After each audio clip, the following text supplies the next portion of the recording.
Hello my dear friends. तो आज हमारा बेसिकली इस साल का ऑनलाइन क्लासेस स्टार्ट होने जा रहा है। तो पहले टॉपिक हमारा कॉम्प्लेक्स नंबर चल रहा था क्लास में, तो उसी को अपन कंटिन्यू करेंगे उन बच्चों के लिए जो ऑनलाइन में कर रहे फिलहाल क्लासेस। तो चलिए, मैंने कॉन्जुगेट के प्रॉपर्टीज, उसके ऊपर बेस्ड क्वेश्चंस और उनके रिलेटेड जितने भी बातचीत था वो सारे कर चुके थे अपन। कुछ होमवर्क थे लास्ट क्लास में मेरे को याद है, तो वो सारी चीज जरूर अपन जूम में डिस्कस कर रहे होंगे अकॉर्डिंगली। तो अभी हम अगला टॉपिक स्टार्ट करने जा रहे हैं, दैट इज आपका modulus of a complex number, जो कि काफी इंपॉर्टेंट रोल है कॉम्प्लेक्स नंबर को समझने के लिए। उसका मॉड्यूलस और आर्गुमेंट के बारे में बातचीत करना बहुत ही जरूरी है। तो चलिए मैं स्टार्ट करता हूं, और उससे पहले मैं बोल देता हूं, चाहे क्लासेस ऑनलाइन चले या फिर ऑफलाइन चले, आपका मोटिवेशन कहीं पे भी ब्रेक नहीं होना चाहिए। हर वक्त आपको मोटिवेटेड रहना है अकॉर्डिंगली, क्योंकि सिचुएशन चाहे कुछ भी हो, अगर आप हल नहीं निकाल पाए उसका, तो आप सक्सेस की तरफ नहीं जा सकते कभी भी। ये आपको समझ में आ जाना चाहिए, क्योंकि सक्सेस की तरफ आप तभी जा सकते हो जब आप किसी भी सिचुएशन में अपने आप को अकॉर्डिंगली चेंज करने के हालात में होंगे, है ना। अगर आप चेंज करने का एटीट्यूड आपके अंदर नहीं है तो बड़ा प्रॉब्लम हो जाएगा इस फील्ड में आपको सरवाइव करना। ठीक है, ये बड़ा टफ फील्ड हो जाएगा अगर आप हमेशा बोलेंगे, एक्सक्यूजेस देते रहेंगे। बोला सर चीजें तो ऑफलाइन से ऑनलाइन में शिफ्ट हो गया, अभी मान लीजिए कंप्लीट लॉकडाउन लग जाता है सिलचर में, तो बोला आप करेंगे क्या? कुछ करने का तो होगा नहीं ना। अभी उस स्टेज में सक्सेसफुल वही बच्चा हो जाएगा जो चेंज को सबसे जल्दी एक्सेप्ट करता है। ठीक है, तो अगर आपके अंदर चेंज को एक्सेप्ट करने का क्षमता नहीं है तो बड़ा अनलकी हो आप, या फिर अनलकी तो नहीं बोलेंगे आप, खुद का इस आदत को सुधारिए जितना जल्द से जल्द हो पाए, और तभी जाकर के आपका तैयारी जो है वो सही सही डायरेक्शन में जा सकता है। अदरवाइज आप एक्सक्यूज ही देते रह जाएंगे। बहुत बच्चे में लास्ट ईयर का ऐसे दिखा दूंगा, इंस्टीट्यूट का एक बहुत बच्चा है, लास्ट ईयर पूरा साल ऑनलाइन पढ़ा है, इस साल जेई का एग्जाम है, फोड़ दिया एकदम। ठीक है, वैसे तो बहुत बच्चे एग्जिस्ट करते हैं ना, बट अगर आप एक्सक्यूजेस ही देते रह जाओगे कि बोला ऐसे बच्चे जो इस बार को एग्जाम में फोड़ के आए आईटीजे के एग्जाम में, वो क्या आसान बात नहीं, पूरा वो मेजर टाइम मेरे साथ वो ऑनलाइन में ही पढ़ा, बट कभी मेरे को ये सुनने को नहीं मिला, बोला सर अभी तो अच्छा नहीं लग रहा है, ऑनलाइन है, जब ऑफलाइन शुरू होगा तब पढ़ लेंगे, ये फलाना बात।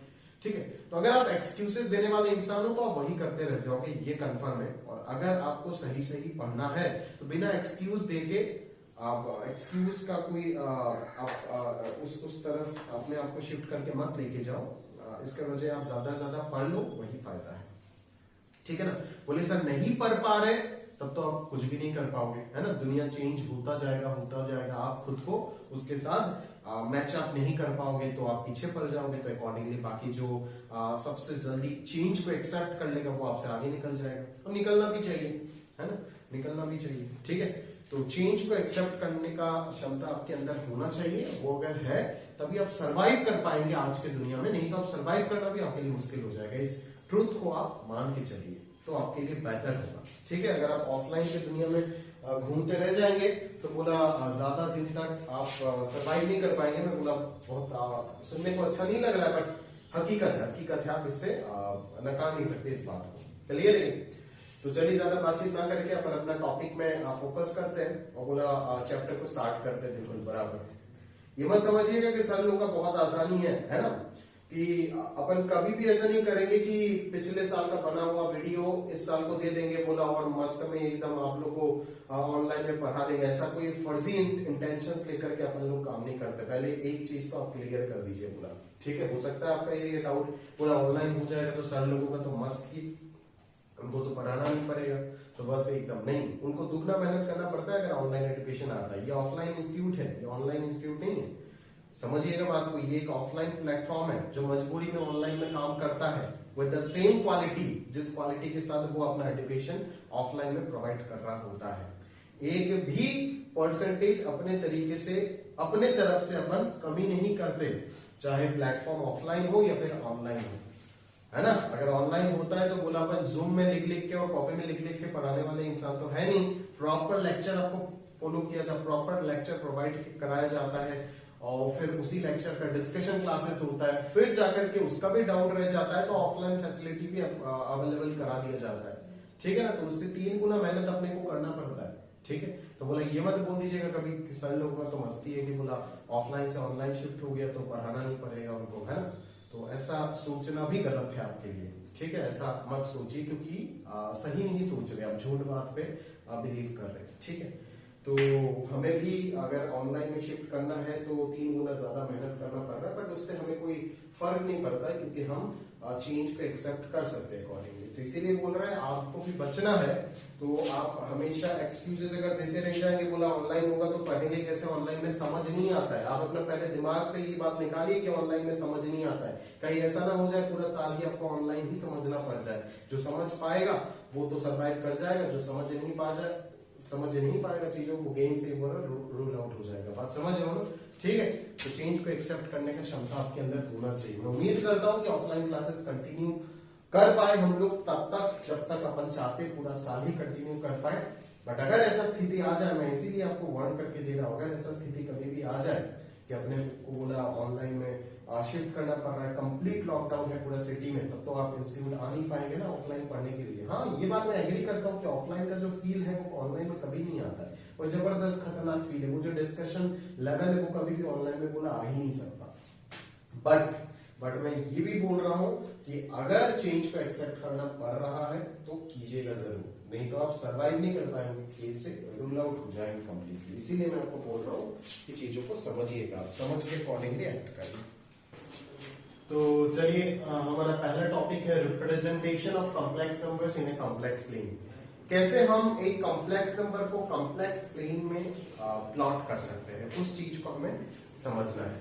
बेसिकली इतना दिन तक आप कार्टेशियन कोऑर्डिनेट सिस्टम के बारे में पढ़ के आ रहे हो, जहां पे एक्स एक्सिस वाई एक्सिस दो एक्सिस रहता है और दोनों ही एक्सिस में हम जो है वो रियल नंबर्स को प्लॉट करते थे।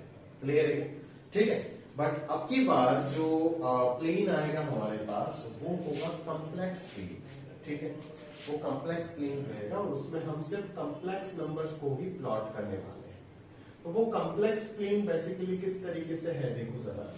तो उस कॉम्प्लेक्स प्लेन में एक्स एक्सिस के तरफ जो प्लेन होगा उस प्लेन को हम लोग बोलेंगे रियल एक्सिस। क्या बोलेंगे? उसको हम बोलेंगे रियल एक्सिस। और वाई एक्सिस के डायरेक्शन में जो एक्सिस होगा उस एक्सिस को कहीं ना कहीं अपन बोलेंगे इमेजिनरी एक्सिस। क्या बोलेंगे? Imaginary axis. बात समझ आया? ठीक है। अगर z आपका कोई भी एक कॉम्प्लेक्स नंबर है जिसको आप x प्लस आयोटा y से रिप्रेजेंट कर रहे हो, जहां पे x और y दोनों के दोनों रियल नंबर्स हैं, ठीक है। तो इस रियल एक्सिस को शॉर्ट फॉर्म में आप r ब्रैकेट में z देकर के भी रिप्रेजेंट कर सकते हो और इमेजिनरी एक्सिस को im ब्रैकेट पर z देके भी रिप्रेजेंट कर सकते हो। क्लियर है? तो रियल एक्सिस में जो नंबर्स प्लॉट होंगे वो भी अभी रियल नंबर्स होंगे और इमेजिनरी एक्सिस पे जो नंबर्स प्लॉट होंगे वो भी अभी इमेजिनरी रियल नंबर्स ही होंगे। इमेजिनरी एक्सिस पे जो नंबर्स प्लॉट होंगे वो भी इमेजिनरी नंबर्स होंगे, क्योंकि इमेजिनरी एक्सिस पे तो y प्लॉट होगा ना। क्लियर है? Imaginary part of the complex number plot होगा और imaginary part of the complex number हमेशा एक रियल नंबर ही होता है, आप जानते हो। रियल पार्ट और imaginary part both are real numbers, ठीक है ना। क्लियर है? तो इस तरीके से बेसिकली देखो कॉम्प्लेक्स नंबर को अगर मैं बेसिकली पहले कार्टेशियन कोऑर्डिनेट सिस्टम का बात करूं तो उसमें हम लोग क्या प्लॉट करते थे? ऑर्डर्ड पेयर को प्लॉट करते थे 3,2। उस चीज को आप प्लॉट कर दिए, एक्स एक्सिस में 3 यूनिट और वाई एक्सिस में 2 यूनिट चल करके उस पॉइंट को आप प्लॉट कर देते थे। बट अब की बार एक कॉम्प्लेक्स नंबर को आप कॉम्प्लेक्स प्लेन में प्लॉट करने जा रहे हो, जिसको हम आर्गन्ड प्लेन के नाम से भी जानते हैं। क्लियर है? तो इस कॉम्प्लेक्स नंबर को अगर मैं ऑर्डर्ड पेयर फॉर्म में रिप्रेजेंट करने का बात करूं तो हम इसको x, y देकर के रिप्रेजेंट कर सकते हैं, ठीक है। और अगर इसी का ऑर्डर्ड पेयर को आप सम ऑफ टू ऑर्डर्ड पेयर के फॉर्म में एक्सप्रेस करने का कोशिश करोगे तो इसको x into 1,0 plus y into 0,1 इस तरीके से भी अपन रिप्रेजेंट कर सकते हैं। क्लियरली ये सम ऑफ टू ऑर्डर्ड पेयर हो गया और ये डायरेक्टली ऑर्डर्ड पेयर फॉर्म हो गया। क्लियर है? तो ऑर्डर्ड पेयर फॉर्म अगर x, y है तो सीधा सीधा मालूम पड़ता है भाई कि रियल एक्सिस में x यूनिट चले जाओ और इमेजिनरी एक्सिस के अकॉर्डिंग आप y यूनिट चले जाओ, और साइन के ऊपर डिपेंड कर लो एग्जैक्टली, इधर प्लस प्लस, इधर माइनस प्लस, इधर माइनस माइनस, इधर प्लस माइनस। क्लियर है क्या? सेम टू सेम चलेगा। तो चलिए हम कुछ ना कुछ कॉम्प्लेक्स नंबर्स प्लॉट करके देख लेते हैं, तो चीजों को और अच्छे से हमारे को समझ आ जाएगा। क्लियर है? तो हम मान लेते चलिए रिप्रेजेंटेशन, कुछ कॉम्प्लेक्स नंबर का रिप्रेजेंटेशन हम देख लेते हैं। ठीक है क्या? मैं लिख रहा हूं कुछ कॉम्प्लेक्स नंबर, जैसे 3+2 आएगा, उसको मैं a पॉइंट से रिप्रेजेंट करने जाऊंगा। फिर मेरे पास आता है -3+3 आएगा, उसको मैं b से रिप्रेजेंट करूंगा। फिर आता है मेरे पास -5/2 -3/2 आयोटा, उसको मैं c से रिप्रेजेंट करूंगा। फिर मेरे पास आता है 2/3 -5/3 आयोटा, उसको मैं d से रिप्रेजेंट करूंगा। सिमिलरली 0 को e से रिप्रेजेंट करेंगे। अकॉर्डिंगली -2 f से रिप्रेजेंट किया जाएगा। और ये मैं एग्जांपल दे रहा हूं जस्ट, -3.5 आयोटा g से रिप्रेजेंट करेंगे। ध्यान से देख लीजिए, सबसे पहले ओरिजिन आता है, मैं ऐसे ही रैंडमली कर रहा हूं, तो ओरिजिन तो उसी जगह पे होगा, x यूनिट, रियल एक्सिस में भी 0 यूनिट और इमेजिनरी एक्सिस में भी 0 यूनिट, तो ये हो जाएगा 0, जिसको आप 0+0 आयोटा का फॉर्म दे सकते हो, जो कि आप पॉइंट e को रिप्रेजेंट कर रहा है। पहला वाला है a पॉइंट 3+2 आयोटा, मतलब x एक्सिस में 3 यूनिट जाओगे। स्केलिंग करना अकॉर्डिंगली आप कर सकते हो, जैसे आप खुद के कॉपी में स्केल लेकर के अकॉर्डिंगली 1 यूनिट 2 यूनिट, आप 2 सेंटीमीटर को 1 यूनिट मानो, या फिर 3 को मानो, या फिर 1 सेंटीमीटर को 1 यूनिट मानो, ये आपके ऊपर है। अकॉर्डिंगली आप स्केलिंग करके मार्क कर सकते हो। तो 1 2 3 इधर चला गया, और इधर कितना जाएंगे? 2 यूनिट जाएंगे। तो ये जो पॉइंट हो जाएगा, ये पॉइंट एग्जैक्टली किसको रिप्रेजेंट करेगा? 3+2 आयोटा को रिप्रेजेंट करेगा। सिमिलरली अगर -3+3 आयोटा का बात करूं, तो इधर 1 2 3 और इधर भी 1 2 3, सही बात है ना? तो ये हो जाएगा आपका -3+3 आयोटा। बात समझ आ रहा है? अगला आता है -5/2 -3/2 आएगा। -5/2 बोले तो कितना हो जाएगा? -2.5, तो -2.5 यहाँ पे, और -3/2 कितना हो जाएगा? -1 और मान लो -1 और -2 के एग्जैक्टली मिड पे, तो ये हो जाएगा आपका -5/2 -3/2 आयोटा। क्लियर है क्या? फिर डी पॉइंट में आता है 2/3 -5/3 आएगा, तो 2/3 तो 1 से भी छोटा होगा, और 5/3 1 से थोड़ा सा बड़ा होगा। तो मान लीजिए ये वाला पॉइंट जो है वो हो जाएगा आपका 2/3 प्लस में और -5/3 आयोटा, क्योंकि इसका रियल पार्ट पॉजिटिव है, इमेजिनरी पार्ट नेगेटिव है। तो रियल पार्ट अगर पॉजिटिव, इमेजिनरी पार्ट अगर नेगेटिव, तो ऑब्वियसली फोर्थ क्वाड्रेंट में आएगा। इसका रियल पार्ट नेगेटिव था, इमेजिनरी पार्ट भी नेगेटिव था, तो अगर दोनों नेगेटिव, तो ये थर्ड क्वाड्रेंट में आएगा। अकॉर्डिंगली ये क्या है? ये प्योरली रियल नंबर है, तो इस -2 को आप कैसे लिख सकते हो? -2 + 0 * आयोटा के फॉर्म में लिख सकते हो। तो -2 + 0 * आयोटा मतलब रियल एक्सिस में -2 और इमेजिनरी एक्सिस में 0। तो रियल एक्सिस में -2 और इमेजिनरी एक्सिस में कुछ 0 है, तो जाना ही नहीं पड़ेगा, मतलब यही पॉइंट डायरेक्टली आपको f को रिप्रेजेंट कराएगा, -2। सिमिलरली अगर -3.5 आयोटा का बात किया, तो -3.5 मतलब -1 -2 -3 -4 के बीच में, -3 और -4 के बीच में। और रियल पार्ट तो इसका कुछ है ही नहीं ना, इसका रियल पार्ट तो 0 है ना, ये तो समझ ही आता है प्योरली इमेजिनरी नंबर है। तो एग्जैक्टली इसी पॉइंट को मैं g बोल सकता हूं, जो कि -3.5 आयोटा को रिप्रेजेंट कर रहा होगा। अगर मैं कोई आपको प्योरली इमेजिनरी नंबर देता हूं, तो ऑब्वियसली वो इमेजिनरी एक्सिस में ही कंप्लीटली लाई करेगा। अगर मैं कोई प्योरली रियल नंबर देता हूं, तो वो कंप्लीटली रियल एक्सिस में ही लाई करेगा। दोनों का पॉइंट ऑफ इंटरसेक्शन हो जाएगा ओरिजिन, ठीक है, जिसको आप प्योरली रियल, प्योरली इमेजिनरी सब कुछ बोल सकते हो। क्लियर है ना? और अगर मैं एक प्योरली कॉम्प्लेक्स नंबर देता हूं, तो वो अकॉर्डिंगली 4 में से किसी भी एक क्वाड्रेंट में आएगा। बात समझ आ रहा है ना? मतलब जिसका रियल पार्ट और इमेजिनरी पार्ट दोनों ही नॉन जीरो है, ठीक है, वो 4 में से किसी भी एक क्वाड्रेंट में आएगा। बात समझ गए होंगे आप, ठीक है। बट ये चीज गलती कभी मत करना, फिल इन द ब्लैंक्स वगैरह इस तरह के क्वेश्चन में आपको फंसाने के लिए बना सकता हूं कि सर रियल एक्सिस में और इमेजिनरी एक्सिस में हमेशा रियल नंबर्स आते हैं या नहीं। मैं पूछ देता हूं कि इमेजिनरी एक्सिस में हमेशा रियल नंबर आते हैं या नहीं, ठीक है। मतलब इमेजिनरी एक्सिस में जो यूनिट हम लेते हैं वो रियल होता है क्या? हाँ, बिल्कुल रियल होता है। रीजन क्या है? Because imaginary part of a complex number is always real number. Imaginary part of a complex number is always real number. Imaginary axis के ऊपर जो भी होगा, जो भी बैठेगा, वो होगा तो मेजरमेंट तो रियल नंबर ही होगा, बट उसके साथ एक आयोटा लगा हुआ रहेगा, क्योंकि ये इमेजिनरी एक्सिस है, तो ये इमेजिनरी नंबर्स का रिप्रेजेंटेशन है। बात समझ आ रहा है ना? यूनिट तो अपन इमेजिनरी ही लेंगे, रियल ही लेंगे हमेशा, बट उसके साथ आयोटा आ जाएगा। जैसे ये -3.5 आयोटा, ठीक है, इसका रियल पार्ट 0 है, मतलब ओरिजिन पे रहेगा, और इमेजिनरी पार्ट -3.5 है, तो 3.5 यूनिट ऊपर ना जाके नीचे आया जस्ट बिकॉज ऑफ माइनस। जैसे आप कार्टेशियन कोऑर्डिनेट सिस्टम में करते हो, बस इतना सही करना है आपको, इतना सही हो गया, प्लॉटिंग खत्म। अगर ये इमेजिनरी एक्सिस के ऊपर है तो अपना आप आयोटा लग जाएगा ना, उसका चिंता आपको थोड़ी ना करना। अगर आप कार्टेशियन कोऑर्डिनेट प्लेन में प्लॉट कर रहे हो पॉइंट्स को, तब आपको आयोटा का कोई नामो निशान नहीं आएगा, दोनों तरफ रियल चलेगा। बट आपकी बार एक तरफ रियल एक तरफ इमेजिनरी चलेगा, ठीक है ना? तो कहीं ना कहीं पे तो आपको इमेजिनरी पार्ट तो मिल ही जाएगा ना। अगर आप वर्टिकली पुट कर रहे हो तो इमेजिनरी पार्ट तो आ ही जाएगा। क्लियर है?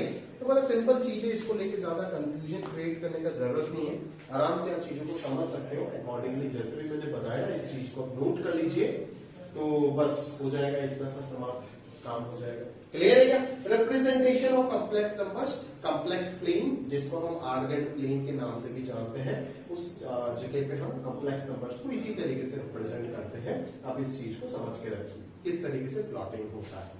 बात समझ आना?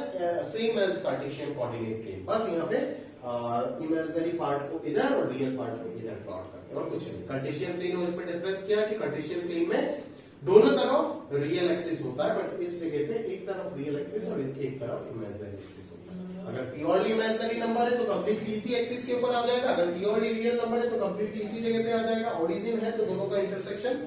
और अगर प्योरली कॉम्प्लेक्स नंबर है, मतलब ऐसा कॉम्प्लेक्स नंबर जिसका रियल नंबर भी तो एक कॉम्प्लेक्स नंबर ही है, बट अगर प्योर कॉम्प्लेक्स नंबर का बात करूं तो कौन सा कॉम्प्लेक्स नंबर बोल रहा हूं मैं, जिसका रियल पार्ट और इमेजिनरी पार्ट दोनों ही नॉन जीरो है। तो उस तरीके का नंबर्स को अपन क्या करेंगे, प्रॉपर्ली इन चारों में से किसी भी एक क्वाड्रेंट पे रिप्रेजेंट करा सकते। क्लियर है? समझ में आ गया होगा? तो चलिए अभी हम एक इंपॉर्टेंट नोट के बारे में बातचीत करते हैं। तो चलिए अभी मैं एक नोट के ऊपर बात करता हूँ क्लियरली आपके साथ, तो उस चीज को जरा ध्यान से आप समझिएगा कि हम इसको कैसे डील कर रहे होंगे। तो पहले आप, मैं डिक्टेट कर रहा हूं, आप लिख लीजिए। ये टॉपिक तो खत्म हुआ, इसके बाद नोट को आप डिक्टेट कर रहा हूं, आप लिख लीजिए, लिखिएगा। इफ एनी रियल और इमेजिनरी और complex number multiplied by iota, then the complex number rotates by an angle 90 degree. बात समझिएगा अच्छे से, बड़ा इंपॉर्टेंट पॉइंट है, क्योंकि बुक में आपको नहीं मिलेगा, बट आईटीजे के पॉइंट रिस्पेक्ट में बड़ा इंपॉर्टेंट है। बोला गया है कि अगर कोई भी कॉम्प्लेक्स नंबर, चाहे वो प्योरली रियल नंबर हो, वो भी एक तरीके का कॉम्प्लेक्स नंबर होता है, चाहे वो प्योरली इमेजिनरी नंबर हो, या वो एक प्योरली कॉम्प्लेक्स नंबर हो, किसी भी चीज को सारे के सारे सेट ऑफ कॉम्प्लेक्स नंबर में ही इंक्लूड होते हैं। किसी को भी अगर मैं आयोटा से मल्टीप्लाई कर देता हूं तो वो complex number directly 90 degree rotate करेगा। बात समझ आया? और वो भी किस डायरेक्शन में? Anti clockwise direction. ध्यान से समझिए। जैसे मैं बोलता हूं कि मेरे पास एक कॉम्प्लेक्स नंबर है 2 + 3 आयोटा, 2 + 3 आयोटा। अगर मैं इस कॉम्प्लेक्स नंबर को आयोटा से मल्टीप्लाई कर लेता हूं, अगर मैं 2 + 3 कॉम्प्लेक्स, अगर मैं Z1 कंसीडर करूं 2 + 3 आयोटा, अगर मैं Z2 का बात करूं आयोटा इंटू 2 + 3 आयोटा, तो ये क्या बन जाएगा? ये 2 आयोटा + 3 आयोटा स्क्वायर बन जाएगा, और 3 आयोटा स्क्वायर हो जाएगा -3 और +2 आयोटा। अब यहां से देखिए, अभी Z1 को अगर मैं प्लॉट करूं, ऑब्वियसली कहां पे प्लॉट करोगे? आर्गेंट प्लेन 2, 3, मतलब x में 2 जाएगा और y में 3 यूनिट जाएगा, तो ये हो गया आपका Z1 का पोजीशन 2 + 3 आएगा। और Z2 देखो जरा, Z2 क्या है? -3 + 2 आएगा, मतलब x में 3 यूनिट नेगेटिव डायरेक्शन में गया और y में 2 यूनिट पॉजिटिव डायरेक्शन में गया। ये हो जाएगा आपका Z2, जो कि है -3 + 2 आएगा। ठीक है, तो इस पॉइंट का कोऑर्डिनेट लगभग -3, 2 और ये 2, 3। अगर आप ध्यान से देखोगे कि ओरिजिन के साथ इसको ज्वाइन करके अगर आप एक रे बनाओगे, क्लियर, और ओरिजिन के साथ इसको ज्वाइन करके अगर आप एक रे बनाते हो तो एग्जैक्टली आपको मालूम पड़ेगा कि ये जो एंगल होगा ना, ये एंगल हो जाएगा 90 डिग्री। ये जो एंगल होगा एग्जैक्टली कितना होगा, 90 डिग्री। ये अभी आप डिटरमाइन नहीं कर पाओगे, आप ट्रिग्नोमेट्री पढ़ने के बाद आपको अच्छे से क्लियर हो जाएगा। बेसिकली कॉम्प्लेक्स नंबर जो चैप्टर है वो ट्रिग्नोमेट्री के बाद ही पढ़ना चाहिए, बट ये सेवा बोर्ड का बुक है, इसमें देता तो सब कुछ है बट कुछ भी सिस्टमैटिक नहीं है, अनाप शनाप तरीके से पढ़ा दिया जाता है चीजों को, ठीक है। तो आप समझ रहे होंगे कि मेरा भी हाथ लॉक्ड है, अगर मेरा हाथ लॉक्ड नहीं होता तो मैं ट्रिग्नोमेट्री को पहले पढ़ा रहा होता। अगर मैं ट्रिग्नोमेट्री को पहले पढ़ा रहा होता, तुरंत मेरे पास रात होते ना होते 3-4 पेरेंट्स का कॉल आ जाएगा, बोले सर एंगल का सिलेबस आप हाफ ईयरली से पहले क्यों पढ़ा रहे हैं। अभी पेरेंट्स को उस चीज को अगर समझ जाते तो पेरेंट्स ही पढ़ा देते, बोले आपको कॉम्प्लेक्स नंबर, मेरा कोई जरूरत ही नहीं था। बात समझ रहे हो ना। तो इस तरीके से मेरा सिस्टम को मेरे को ब्रेक करना पड़ा, नहीं तो बच्चा डिसबैलेंस हो जाता है, उसका हाफ ईयरली के सिलेबस में कॉम्प्लेक्स नंबर रहता है, परेशान होता रहता है और ट्यूशन में ट्रिग्नोमेट्री चल रहा होता है, क्लियर है। और अगर अपन अपना दिमाग से पढ़े और अगर प्रॉपरली सब्जेक्ट सिखाने का कोशिश करे तो ट्रिग्नोमेट्री पहले पढ़ना चाहिए। ऑब्वियसली मेरे को बुक बनाने बोले तो मैं ट्रिग्नोमेट्री पहला चैप्टर दूंगा, देन बाकी सारे चैप्टर आए, क्योंकि कॉम्प्लेक्स नंबर को बिना ट्रिगों को सीखे हुए हम सीख ही नहीं सकते। पर उनसे तो कोई मतलब ही नहीं है ना, आपका स्कूल वाला हो या फिर आपका बोर्ड वाला हो, जो भी हो उसको सिर्फ रट्टाफिकेशन से मतलब है, वो कैसे भी करके आपको याद कराना चाहता है, उसको नॉलेज से कोई मतलब नहीं है भाई। खैर छोड़ो, उसके बाद छोड़ो, आप प्रॉपरली चीजों को ध्यान से देखो। तो ये एंगल 90 डिग्री होगा, कैसे होगा मेरे को मत पूछो, क्योंकि बिना ट्रिग्नोमेट्री पढ़ाए मैं इसको एक्सप्लेन नहीं कर पाऊंगा कि कैसे ये एंगल 90 डिग्री होगा। आप बस याद रख दो कि ये दिख रहा है ना 90 के आसपास, तो बस ये समझ जाओ कि सर ने बोला कि ये 90 होगा तो मतलब होगा, कैसे होगा ट्रिग्नोमेट्री में समझेंगे, क्लियर है क्या। तो ये 90 डिग्री होगा। तो क्या मिला हमें कि अगर ये कॉम्प्लेक्स नंबर को मैं आयोटा से मल्टीप्लाई कर दूंगा तो ये complex number directly 90 degree rotate कर जाएगा, और किस डायरेक्शन में, एंटी क्लॉकवाइज डायरेक्शन में। क्या मैंने ये सही बात बोला था, बिल्कुल सही बात बोला, ट्रू भी है। देखो ना, पहले कॉम्प्लेक्स नंबर इस पोजीशन में था, जैसे ही मैंने इसी कॉम्प्लेक्स नंबर को आयोटा से मल्टीप्लाई किया, ये कॉम्प्लेक्स नंबर ये बन गया, तो इसका पोजीशन यहाँ पे आ गया। मतलब क्या कि एग्जैक्टली एंटी क्लॉकवाइज डायरेक्शन में ये 90 डिग्री शिफ्ट हुआ। क्लॉकवाइज डायरेक्शन कौन सा होता है, ये वाला होता है, तो एंटी क्लॉकवाइज डायरेक्शन कौन सा होता है, ये वाला होता है।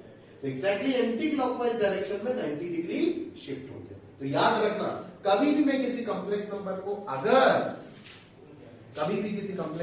अगर मैं आयोटा से मल्टीप्लाई कर देता हूं तो वो 90 डिग्री एंटी क्लॉकवाइज शिफ्ट हो जाएगा। और आसान एग्जांपल दो, देखिएगा जरा ध्यान से।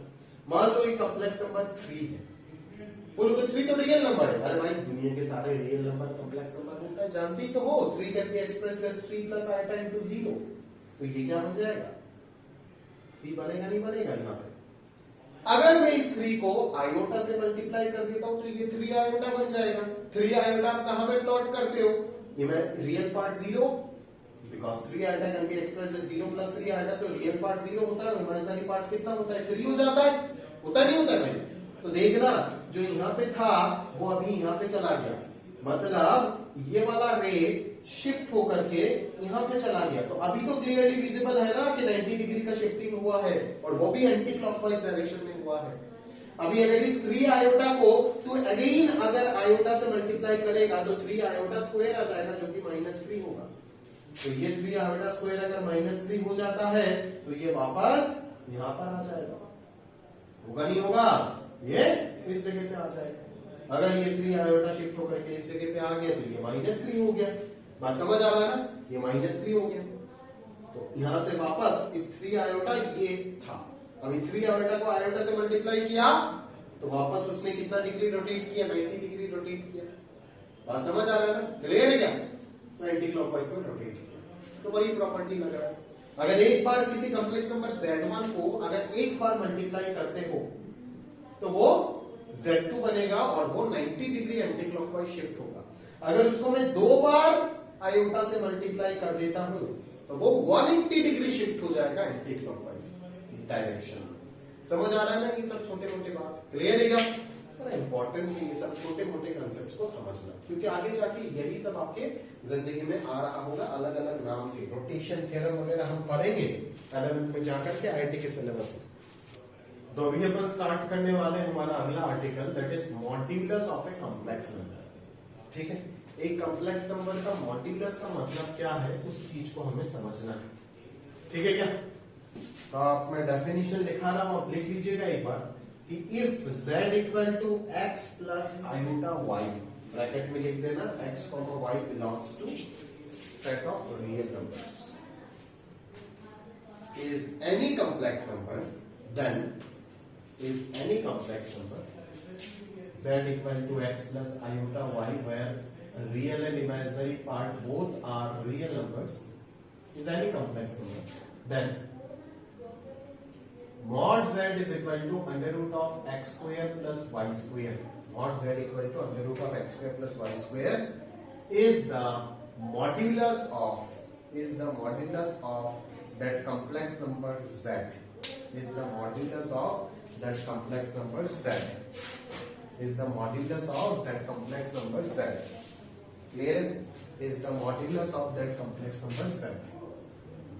कॉमा देके देखना, which is a non-negative real number, which is a non-negative real number. क्यों non-negative real number?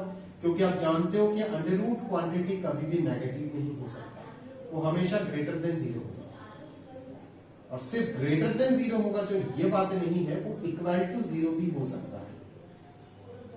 और वो इक्वल टू जीरो कब होगा? जब दोनों के दोनों क्वांटिटी जीरो हो जाएगा। बात समझ आ रहा है? क्लियर है? अगर x y दोनों जीरो हो गया तो ये इक्वल टू जीरो भी हो सकता है, बट नेगेटिव कभी नहीं होगा। That's why absolute value, that is modulus, is always non negative quantity for real और कॉम्प्लेक्स, सबके लिए। अब इनइक्वालिटीज में absolute value of a real number class 9 में सीख करके आए हैं, that is modulus of a real number को सिखाया गया है। बट यहाँ पे आप पढ़ रहे हो modulus of a complex number, यहाँ पे आप क्या पढ़ रहे हो? Modulus of a complex number. इसका जियोमेट्रिकल रिप्रेजेंटेशन क्या है मैं आपको बताता हूं। ठीक है, इसका जियोमेट्रिकल रिप्रेजेंटेशन क्या है मैं आपको फील कराता हूं, जरा ध्यान से देखिए। एग्जैक्टली रियल नंबर की तरह ही है, ज्यादा कोई डिफिकल्ट नहीं। ध्यान से देखिएगा एक बात को, समझना अच्छे से। क्या अगर मैं बोलूं कि मॉड्यूलस ऑफ 5 माइनस 3, आप क्या बोलते हैं? आप बोलते हो सर इसका आंसर तो आएगा मॉड ऑफ 2 विच इज 2। तो इस चीज का मीनिंग क्या है? इस चीज का मीनिंग है कि 5 और 3 के बीच का गैप, 5 और 3 के बीच का डिस्टेंस। तो अगर मैं 5 को प्लॉट करूं तो 1 2 3 4 5, 5 यहां पे आएगा। अगर मैं 3 को प्लॉट करूं तो 1 2 3 यहां पे आएगा। तो इन दोनों के बीच का गैप कितना है? 2 यूनिट्स है, तो वही आया आंसर। अगर मैं आपको बोलूं कि -3 -5, इसका मतलब क्या है? इसका मतलब है कि -3 -5 मतलब क्या? -3 को x मानते हैं, y 5 को मानते हैं, मतलब -3 और 5 के बीच का गैप कितना है? आप आंसर दोगे 8। क्यों? क्योंकि -3 हो जाएगा आपका यहाँ पे और 5 हो जाएगा यहाँ पे। अभी यहाँ से यहाँ तक 3 यूनिट और यहाँ से यहाँ तक 5 यूनिट, तो 5 और 3 मिलकर 8 यूनिट जाएगा। इसका मतलब क्लियर है कि mod of x minus Y का मीनिंग क्या है? Mod of x minus Y represent करता है distance between x and y, distance between x and y। Similarly अगर मैं यहाँ पे तो x और y दोनों को रियल नंबर कंसीडर किया था, सिमिलरली यहाँ पे अगर मैंने दोनों को रियल नंबर मान के कॉम्प्लेक्स मानता हूं तो mod of z1 minus z2 भी क्या रिप्रेजेंट करेगा? Mod of z1 minus z2 represent करेगा distance between complex number z1 and z2, distance between complex numbers z1 and z2, distance between complex numbers z1 and z2। Mod of z1 minus z2 का मतलब भी वही है, distance between complex number z1 and z2। बात समझ आया? Clear है? तो अभी अगर सिंपली मैं मॉड z का बात करूं तो मॉड z को क्या मैं ऐसे नहीं लिख सकता? मॉड z माइनस 0, बिल्कुल। तो यहां से क्या समझ आता है कि अगर mod z1 minus z2 z1 और z2 के बीच का डिस्टेंस को रिप्रेजेंट कर रहा है, तो मॉड ऑफ z माइनस 0 क्या होगा? मॉड ऑफ z माइनस 0 तो z और ओरिजिन के बीच का डिस्टेंस को रिप्रेजेंट कराएगा। बड़ा सिंपल बात है। तो अगर मैं यहां पे बोल देता हूं कि z यहां पे कोई भी एक कॉम्प्लेक्स नंबर है x प्लस आयोटा y, ठीक है क्या? और यहाँ पे ओरिजिन है आपका, बात समझ आ रहा है ना?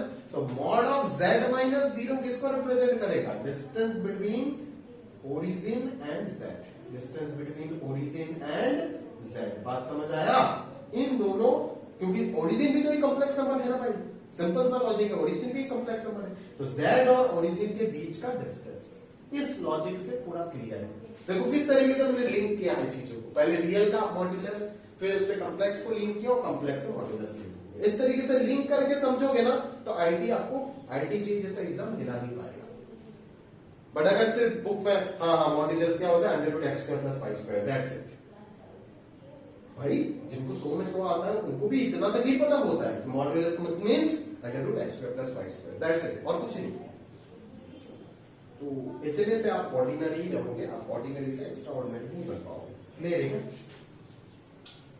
तो ऑब्वियसली हम अगर कॉम्प्लेक्स नंबर प्लॉटिंग का बात कर रहे हैं तो ये इमेजिनरी एक्सिस होगा और ये रियल एक्सिस होगा। क्लियर है क्या?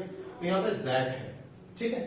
तो अगर ये z है तो ऑब्वियसली इस z को प्लॉटिंग जब हम कर रहे हैं तो एक चीज को ध्यान में रखना ही पड़ेगा ना भाई। और वो चीज क्या होगा? वो चीज ये होगा कि इतना सा लेंथ होगा x और इतना सा लेंथ हो जाएगा y। बात समझ आए ना? इतना सा लेंथ x हो जाएगा, इतना सा लेंथ y हो जाएगा। तो अगर इतना सा लेंथ x है, इतना सा लेंथ y है, तो आप समझ ही रहे हो कि ये तो 90 डिग्री होगा ना। कार्टेशियन कोऑर्डिनेट सिस्टम 9 पे तो पढ़े ही हो, x और y आपस में तो 90 डिग्री होते हैं, ये भी 90 डिग्री होगा। अगर ये x है ये y है तो डेफिनेटली ये कितना हो जाएगा? Under root of x square plus Y square हो जाएगा। क्या हो जाएगा? Under root of x square plus Y square. By क्या? By Pythagoras theorem. क्योंकि ये राइट एंगल ट्राइंगल और राइट एंगल ट्राइंगल पे पाइथागोरस लग जाता है और इसी के अकॉर्डिंग हमने ये बोल दिया। माइनस को हटा दी, क्यों? क्योंकि हम लेंथ से बातचीत कर रहे हैं, लेंथ से डील कर रहे हैं, इसीलिए नेगेटिव को हम एक्सेप्ट नहीं कर रहे हैं। क्लियर है? तो ये आ गया आपका मॉड्यूलस। इसीलिए हम बोलते हैं कि अगर हमारे पास z equal to X plus iota y लिखा गया है तो इसका मॉड्यूलस क्या होगा? Under root of x square plus Y square हो जाएगा उसका मॉड्यूलस। और उसका सिग्निफिकेंस क्या है? ये तो फॉर्मूला है, इसका सिग्निफिकेंस क्या है कि z का ओरिजिन से डिस्टेंस कितना है। अगर मैं बोल दिया कि किसी कॉम्प्लेक्स नंबर का मॉड्यूलस 5 यूनिट है तो दुनिया को पता नहीं होगा, बट अगर आप मेरे से पढ़ रहे हो तो आपको पता होना चाहिए कि उस मॉड्यूलस का इंफॉर्मेशन क्या है। उस मॉड्यूलस का इंफॉर्मेशन सिर्फ इतना सा है कि वो कॉम्प्लेक्स नंबर ओरिजिन से 5 यूनिट डिस्टेंस पर है। बात समझ आ रहा है? दैट्स इट, और कुछ नहीं। समझ गए मेरी बात? क्लियर है क्या? बस हो गया बात। वो कॉम्प्लेक्स नंबर ओरिजिन से 5 यूनिट डिस्टेंस पर है। ये x है, ये y है, ये under root x square plus Y square भी कैसे आया फॉर्मूला आप समझिए।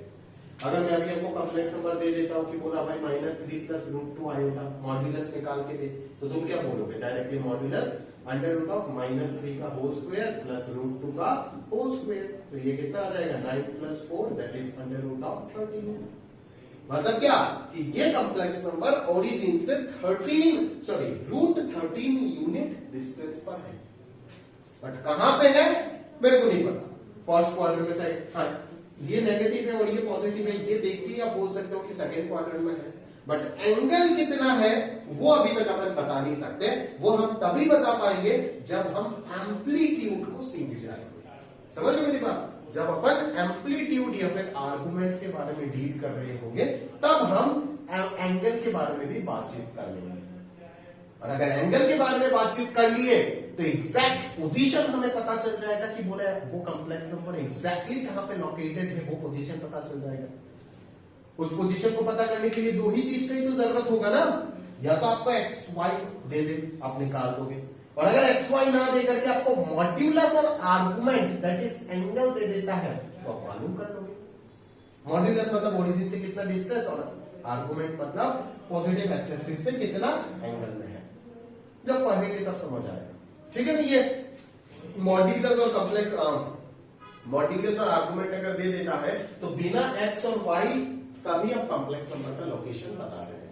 वही तो बेनिफिट है जिसको हम polar form of a complex number बोलते हैं। यूलर फॉर्म, पोलर फॉर्म, बहुत सारी चीजें सीखने का कमी नहीं है। बात समझ आ रहा है ना? ये तो बात कहां से कहां पे चला गया देखो। अभी मेरे को खुद को रोकना होगा, ठीक है? अभी हम सिर्फ मॉड्यूलस के बारे में डील कर रहे होंगे, देन हम एम्पलीट्यूड के बारे में डील कर रहे होंगे, देन हम पोलर फॉर्म में आएंगे। मतलब क्या पोलर फॉर्म? मतलब ये तो a plus iota b form हो गया, या तो a और b दे दो, कॉम्प्लेक्स नंबर का पोजीशन आपको बता देंगे आगे प्लेन में कहां पे होगा। अगर दोनों नेगेटिव है तो थर्ड क्वाड्रेंट में होगा, देखो सर यहां पे क्लियरली बता देंगे। बट अगर ये तो नहीं दिया हुआ रहता है, मॉड्यूलस और आर्गुमेंट दिया हुआ रहता है, तो भी बता सकते बोला कॉम्प्लेक्स नंबर कहां पे है, तब भी बता सकते, सिखाएंगे पोलर फॉर्म में।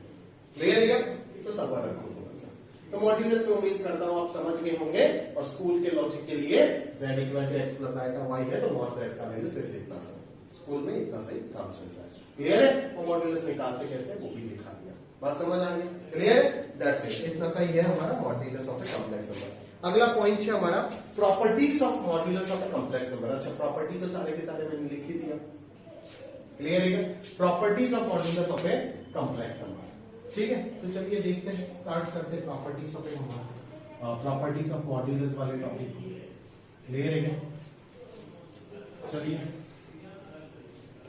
प्रॉपर्टीज ऑफ मॉड्यूलस को स्टार्ट करते हैं बोला, और समझते हैं थोड़ा अच्छे से। सबसे पहले मॉड z और मॉड z बार क्या है? इक्वल।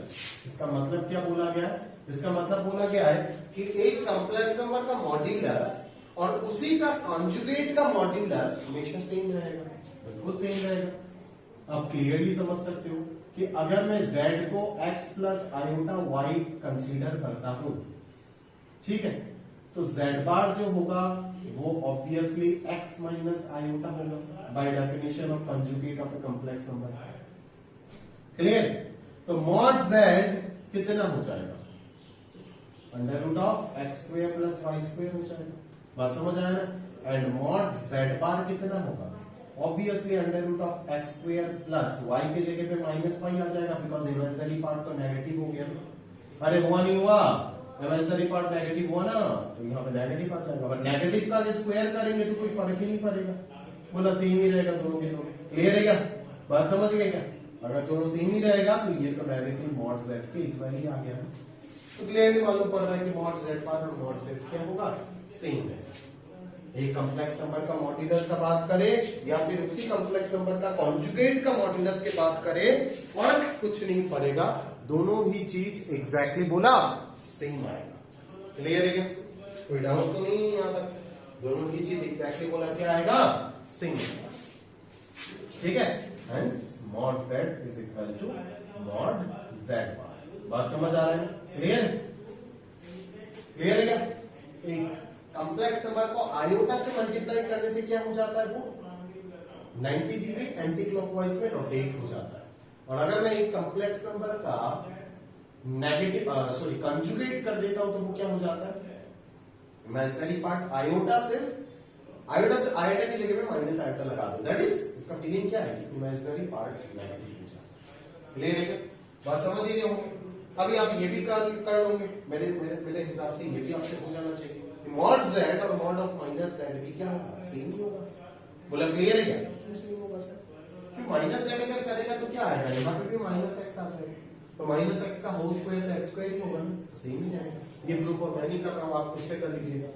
थर्ड वाला बड़ा इंपॉर्टेंट है और इसको हम यूज भी करते हैं प्रॉब्लम्स में बहुत अच्छे तरीके से। क्लियर है? बोला कोई डाउट तो नहीं है? थर्ड वाले को अपन लोग यूज भी करते हैं प्रॉब्लम्स में बहुत अच्छे तरीके से। क्लियर है? चलो थर्ड वाले का अगर मैं बात करूं तो ध्यान से देखिएगा। थर्ड वाला क्या बोला गया है हमें? वही आप कंसीडर कर लो, late z be any complex number which can be expressed as x plus iota y where x and y both are real numbers. Clear है? Therefore z बार जो होगा वो हो जाएगा x minus iota y by definition obviously. आप पूरा spelling करके लिखना चाहते हो तो लिख लीजिए। नाउ अपने को क्या निकालना है? z बार निकालना है। That is x plus iota y into X minus iota y। तो ये बोला कितना हो जाएगा x square minus iota y का whole square which can be expressed as x square minus iota square into y square। Clear है बोला? x square minus iota square into y square कितना हो जाएगा x square plus y square हो जाएगा। अब ये x square plus y square को हम लोग क्या लिख सकते हैं under root of x square plus y square और उसका होल स्क्वायर। बोले सर अंडर रूट और होल स्क्वायर ऐसे क्यों लिखे? क्योंकि हमें मॉड्यूलस के साथ इसको रिलेट कराना है और मॉड्यूलस में तो अंडर रूट आता है ना, इसीलिए अंडर रूट लगा के स्क्वायर लगा दिया। तो अपना अंडर रूट और स्क्वायर तो कैंसिल आउट होके वही चीज आ जाएगी। बात समझ गए? क्लियर है? बात समझ रहे हो? यहाँ पे जब मैं बोलता हूँ ना अंडर रूट और स्क्वायर कैंसिल आउट हो जाएगा तो बच्चा मेरे को पकड़ लेगा, बोला है आपने तो सिखाया है कि अंडर रूट ऑफ 2 स्क्वायर को ऐसे कैंसिल नहीं करना है, मॉड्यूलस लिखना है। अरे भाई मैंने जो सिखाया था उसमें स्क्वायर अंदर था और यहाँ पे जो कर रहे हैं उसमें स्क्वायर बाहर है, तो ज्ञान लगाना है तो प्रॉपर्ली लगाइएगा। इसका मतलब है under root x square plus Y square into under root x square plus Y square. तो root A into root B को हम रूट ए इंटू बी लिख पाएंगे। क्यों? बिकॉज ए भी पॉजिटिव बी भी positive, sum of two positive quantity positive तो होगा ना, नॉन नेगेटिव। और इसका वैल्यू अगर आप under root x square plus Y square का मॉड्यूलस लिखते भी हो तो भी अगले स्टेप में ये x square plus Y square ही हो जाएगा, बिकॉज ये दोनों डंडे के अंदर जो चीज लिखा गया है वो क्या है पॉजिटिव क्वांटिटी। तो पॉजिटिव दोनों पॉजिटिव का समीशन क्या आ जाएगा पॉजिटिव आ जाएगा। बात समझ रहे हो? बहुत बढ़िया। तो ये स्क्वायर रूट कैंसिल कर दोगे तो आंसर क्या आ जाएगा X square plus Y square. Sorry ये तो इसी चीज को अपन ने ऐसे लिखे तो ये आ जाएगा मॉड जेड का। तो याद रखिएगा ये बड़ा इंपॉर्टेंट प्रॉपर्टी है कि z bar is equal to mod z square. ये आपके एग्जाम में प्रूव करने के लिए आ भी सकता है। क्लियर है क्या? समझ रहे हो मेरी बात को? बहुत बढ़िया। क्लियर है? चल आगे बढ़ते और बाकी प्रॉपर्टीज को हम लोग प्रूव करते, कहीं ना कहीं अपन लोग प्रूव करते बाकी प्रॉपर्टीज को भी। बात समझ रहे हो आप? क्लियर है क्या? चलिए आगे बढ़ते हैं। थोड़ा करके अपन आगे बढ़ते चलिए।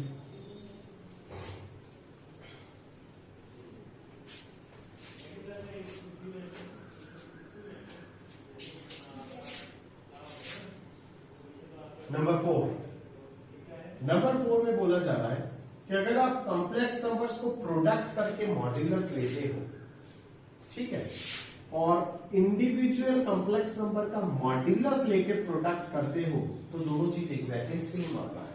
बिल्कुल सही बात है। इसको प्रूव करने के लिए कहीं ना कहीं हम दो कॉम्प्लेक्स नंबर ले रहे होंगे। एक है x1 प्लस आयोटा y1 और दूसरा है x2 प्लस आयोटा y2। तो आप सबसे पहले product of two complex number निकाल दीजिए, देन उसका आप मॉड्यूलस निकालेंगे, देन आप इंडिविजुअल मॉड्यूलस, या तो पहले आप इंडिविजुअल मॉड्यूलस निकाल के रख दीजिए।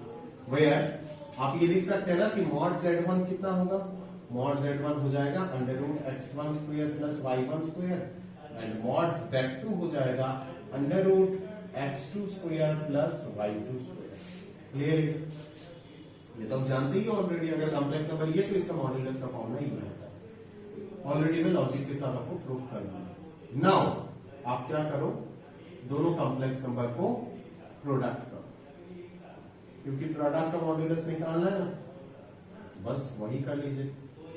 तो ये कितना आ जाएगा x1 x2 plus iota x1 y2 plus x2 y1 iota plus y1 y2 iota square.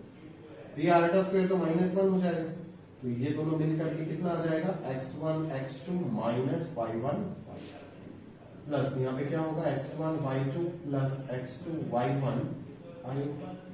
सही बात है। तो z1 इंटू z2 आ गया हमारे पास, तो obviously modulus of z1 z2 क्या हो जाएगा, अरे क्या हो जाएगा भाई, मॉड्यूलस ऑफ z1 z2 क्या हो जाएगा बोलिए sir, under root of x1 x2 minus y1 y2 का square plus x1 y2 plus x2 y1 का स्क्वायर। सॉल्व कीजिएगा इसको प्रॉपर्ली तो मालूम पड़ जाएगा आराम से आपको। इसको सॉल्व करो, ये कितना आएगा x1 square x2 square plus y1 square y2 square और -2x1x2y1y2 plus x1 square y2 square plus x2 square y1 square plus 2x1 x2 y1 y2 ये कैंसिल हो। तो यहां से अपन कॉमन ले सकते हैं ना x1 स्क्वायर, अंदर आ जाएगा x2 square plus y2 square, और इन दोनों से अपन लोग y1 स्क्वायर को कॉमन ले सकते हैं, तो अंदर आ जाएगा x2 square plus y2 square. Ultimately x2 square plus y2 square common जा रहा है और अंदर आ रहा है x1 square plus y1 square. तो अंडर रूट ऑफ AB को क्या मैं under root A into under root B लिख सकता हूँ? हाँ बिल्कुल लिख सकता हूँ। क्यों लिख पा रहा हूँ ऐसे? बिकॉज दोनों के दोनों पॉजिटिव है। अगर दोनों नेगेटिव होता तब मैं ये चीज नहीं लिख पाता। मैंने आपको बोला था 1 = -1 आ जाएगा ऐसा चीज। बात समझ रहे हो ना? यहाँ पे ऐसे हम क्यों ब्रेक कर पा रहे? जस्ट बिकॉज कि दोनों पॉजिटिव क्वांटिटी है, तो ये प्रॉपर्टी ब्रेक हो जाएगी। बात समझ आया ना? क्लियर है? तो प्रूफ हो गया कि modulus of z1 z2 equal to mod z1 into mod z। तो सिमिलरली अगर मैं n कॉम्प्लेक्स नंबर के लिए करूं तो n कॉम्प्लेक्स नंबर का प्रोडक्ट का मॉड्यूलस भी इंडिविजुअल मॉड्यूलस का प्रोडक्ट में ब्रेक हो जाएगा। क्लियर है? That is product of modulus of product of n complex number is equal to product of modulus of each complex number. Clear है क्या? समझ में आया? मतलब सारे कॉम्प्लेक्स नंबर्स के प्रोडक्ट का मॉड्यूलस इंडिविजुअल मॉड्यूलस के प्रोडक्ट में ब्रेक हो जाता है। क्लियर है क्या? ये भी एक इंपॉर्टेंट प्रॉपर्टी बहुत जगह पे यूज होता है। बात समझ आ रहा है? क्लियर है क्या? इसका एक अगर एप्लीकेशन में इसी के साथ साथ आपको बता देता हूं, चलो ठीक है। ये प्रॉपर्टी ध्यान से देखना, mod z to the power n is equal to mod z whole to the power n। बात समझ रहे हो? क्लियर है क्या? है ना? ये बड़ा इंपॉर्टेंट चीज है। बात समझ आया ना? इधर देखो, ये भी एक रियल नंबर है, क्योंकि दो कॉम्प्लेक्स नंबर या फिर 1000 कॉम्प्लेक्स नंबर को प्रोडक्ट करो, आंसर तो कॉम्प्लेक्स ही आएगा। बट जब उसको मॉड्यूलस ले लोगे तो आंसर हमेशा क्या आएगा? रियल आएगा। Non negative real number, modulus of a complex number और रियल नंबर, किसी भी कॉम्प्लेक्स नंबर या फिर रियल नंबर, किसी का भी आप मॉड्यूलस ले लो, आंसर हमेशा नॉन नेगेटिव रियल नंबर मिलता है। बात समझ आ रहा है? ठीक है। और इधर भी product of two real number ही होगा, non negative real number. Clear है? तो इसको आप कैसे प्रूव कर सकते हो? यहां से बड़ा सिंपल चीज है, ध्यान से देख सकते हो आप कि mod of z to the power n को आप ऐसे लिख सकते हो ना, z into z up to n times. लिख सकते हैं? नहीं लिख सकते? बराबर लिख सकते हैं, अप टू n टाइम्स। और अभी अगर यही प्रॉपर्टी में यहां पे अप्लाई कर दूं तो ये मॉड्यूलस में इंडिविजुअल मॉड्यूलस का प्रोडक्ट में ब्रेक हो जाएगा, अप टू n टाइम्स में ब्रेक हो जाएगा। तो ये directly mod z whole to the power n आएगा। तो अगर ये एग्जाम में प्रूफ करने आया, अगर 2 मार्क का प्रूफ करने आया तो आप डायरेक्टली यही कर दीजिएगा, कोई दिक्कत नहीं। बट अगर 3 या 4 मार्क का आया तो पहले आप ये प्रूफ कीजिएगा, फिर यहां से आप ये लॉजिक दीजिएगा, फिर उस जगह से आप ये चीज प्रूफ कीजिएगा। क्योंकि आप इस चीज को प्रूफ करते वक्त ये प्रॉपर्टी यूज कर रहे हो ना, जो कि आपको ब्रैकेट में लिखना यहाँ पे बहुत जरूरी है। ये चीज आप ब्रैकेट में लिख दीजिएगा, ये वाला प्रॉपर्टी आप यहाँ पे ब्रैकेट में लिख दीजिएगा। बात समझ आ रहा है ना? है ना? बट अगर मार्क इंक्रीज कर देता है तो इस चीज को भी पहले प्रूफ करना मैंडेटरी है। तो इस तरीके से आंसर करने का तरीका हमें पता होना चाहिए। क्लियर? और अगला प्रॉपर्टी में लिख दिया क्या कि इसका स्क्वायर इंडिविजुअल स्क्वायर होगा। ये तो ऑब्वियस है, ये तो समझ आता है, बिकॉज ये भी एक रियल नंबर है, ये भी एक रियल नंबर है। बिल्कुल सही बात है। तो अगर दोनों तरफ स्क्वायर करेंगे तो ये तो ट्रू होगा ही ना। अगर दो रियल नंबर इक्वल है तो उनका स्क्वायर भी क्या होगा? इक्वल ही होगा। सिंपल सा लॉजिक है। क्लियर है क्या? तो ये सारे के सारे इंडिविजुअल स्क्वायर हो गए। ठीक है ना? ABC whole square, A square, B square, C square, इस तरीके से समझ लो। क्लियर है क्या?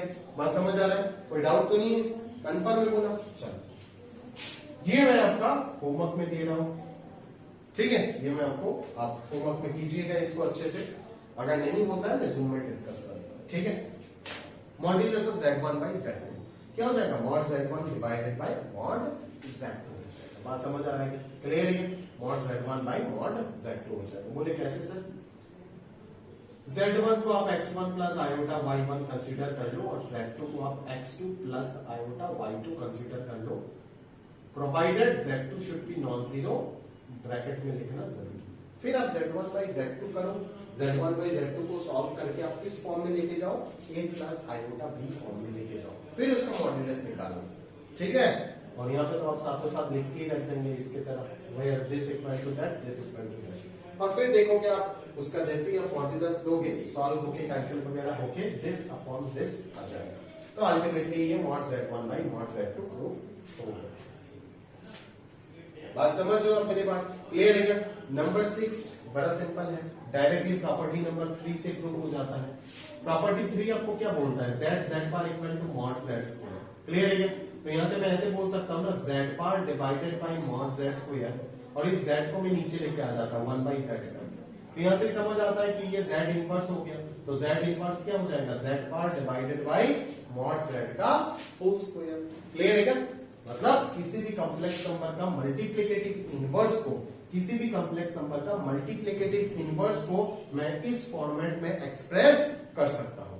दैट इज किसी भी कॉम्प्लेक्स नंबर का multiplicative inverse, that is z inverse को मैं z bar divided by mod z square के फॉर्मेट में एक्सप्रेस कर सकता हूं, जो कि ये एक गजब का एक ऑब्जर्वेशन है जो प्रॉपर्टी नंबर 3 से क्लियरली हमें ऑब्जर्व होता है। क्लियर है क्या? तो इसका प्रूफ भी आप लिख के रख दीजिएगा, यहाँ पे मैंने करा दिया आपको, अब अच्छे से लिख दीजिएगा, इसका प्रूफ इतना ही होगा। और अगर 2 मार्क्स से ज्यादा दे देता है तो आप समझ ही रहे हो, पहले आप 3 को प्रूफ करोगे एंड देन उस जगह से रिलेट करके इस चीज को करोगे। अभी मैं एग्जाम में दूंगा करने के लिए, और 3 से ज्यादा मार्क देके दूंगा, देखूंगा कि मेरा बात कौन याद रखता है। बात समझ आ रहा है? उस वक्त अगर बोलोगे कि सर 3 मार्क के लिए इतना करना था, फिर थप्पड़ लगाएंगे या फिर चप्पल खोल के लगाएंगे, याद रखेगा, तब तो आप कुछ नहीं बोल सकते, आपका मुंह बंद रहेगा। क्योंकि यहाँ पे मैं घर में पसीने में भीग भीग के आपको भी बता रहा हूँ, चिल्ला चिल्ला के एक एक बात। उस वक्त अगर आप गड़बड़ करते हो तो आपको नहीं छोड़ेंगे अपन अच्छा है तो बहुत अच्छा है, गंदा है तो बहुत गंदे इंसान है, आप नफरत करना शुरू कर दोगे मेरे से, एकदम देख के मेरे को नफरत करेगा, है ना? नफरत कराने में हम मास्टर हैं। ठीक है, चलिए आखिरी प्रॉपर्टी को देख लेते हैं ध्यान से। लास्ट प्रॉपर्टी क्या कह रहा है?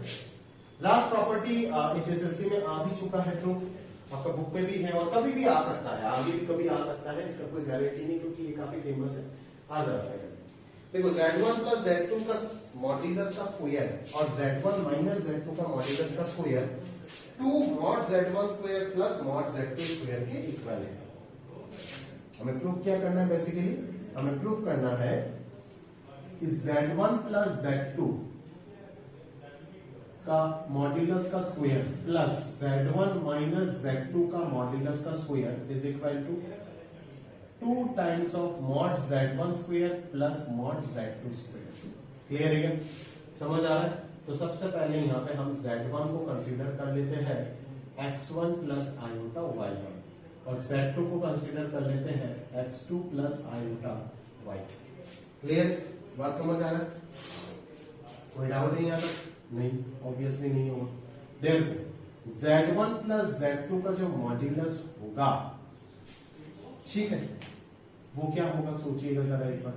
वो हो जाएगा modulus of x1 plus iota y1 plus x2 plus iota y2। बात समझ आ रहा है?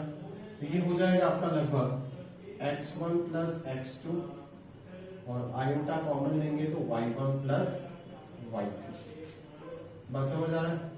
तो ये कितना हो जाएगा आपका? Under root of x1 plus x2 का whole square plus y1 plus y2 का होल स्क्वायर। क्योंकि आप जानते हो किसी भी कॉम्प्लेक्स नंबर का मॉड्यूलस का मतलब ही उसका रियल पार्ट का स्क्वायर प्लस इमेजिनरी पार्ट का स्क्वायर। अब अगर मैं इसका स्क्वायर का बात करूं तो z1 प्लस z2 का मॉड्यूलस का स्क्वायर क्या हो जाएगा? इस चीज का स्क्वायर के इक्वल होगा। अरे होगा ना, x1 प्लस x2 का square plus y1 plus y2 का स्क्वायर, इसके स्क्वायर के इक्वल होगा। तो ये कितना आएगा? x1 plus x2 whole square plus y1 plus y2 whole square. ये रोमन 1 हो गया मान। सिमिलरली आप क्या निकाल रहे होंगे? mod z1 माइनस z2 का होल स्क्वायर निकाल रहे होंगे। बात समझ आ रहा है? अगेन आप क्या करेंगे? mod z1 माइनस z2 का स्क्वायर निकाल again mod z1 minus z2 का वैल्यू निकालिए x1 plus iota y1 minus of x2 plus iota y2। तो ये बोला कितना आएगा? x1 minus x2 plus iota into y1 minus y2। तो बोला ये कितना आएगा,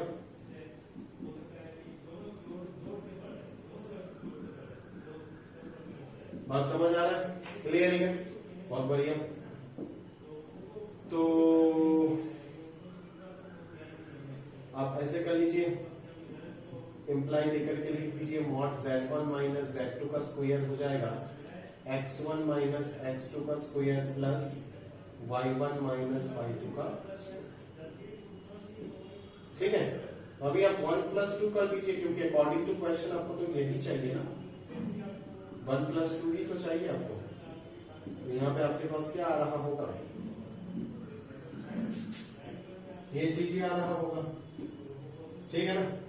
और इसको आप सिंप्लीफाई कर दीजिएगा तो देखेंगे आपके पास एक जबरदस्त रिजल्ट आएगा, और वो रिजल्ट एग्जैक्टली क्या हो जाएगा, वो रिजल्ट हो जाएगा 2 times of x1 square plus y1 square plus x2 square plus y2 square. यहाँ पे मैं डॉटेड छोड़ रहा हूँ, ये सिंप्लीफिकेशन आप कर लीजिएगा। तो ये x1 square plus y1 square को क्या अपन लोग ऐसे नहीं लिख सकते, अंडर रूट और स्क्वायर लगा के बराबर लिख सकते, क्या दिक्कत है सर इसमें? इसमें तो कोई दिक्कत है ही नहीं, आपने तो सिखा रखे हो इस चीज को। तो यही जो under root x1 square plus y1 square है, यही आपका क्या है, मॉड z1 है। यार आपको लिखना पड़ेगा mod z1 equal to under root x1 square plus y1 square and mod z2 equal to under root x2 square plus y2 square, ये आपको लिखना पड़ेगा भाई। तो ये आ गया mod z1 square plus mod z2 square. बात समझ आ रहा है, हो गया प्रूफ। सिंपल सा, दो कॉम्प्लेक्स नंबर कंसीडर करो एंड अकॉर्डिंगली प्रूफ कर दो, बात सिंपल है, क्लियर है क्या, समझ गए होंगे, ठीक है। तो चलिए मॉड्यूलस मैंने सबसे पहले आपको आज के लेक्चर में रिप्रेजेंटेशन ऑफ कॉम्प्लेक्स नंबर और कॉम्प्लेक्स प्लेन सिखा दिया, उसके बाद जाकर के मैंने modulus of a complex number सिखा दिया, उसके बाद जाकर के प्रॉपर्टीज ऑफ मॉड्यूलस सिखा दिया।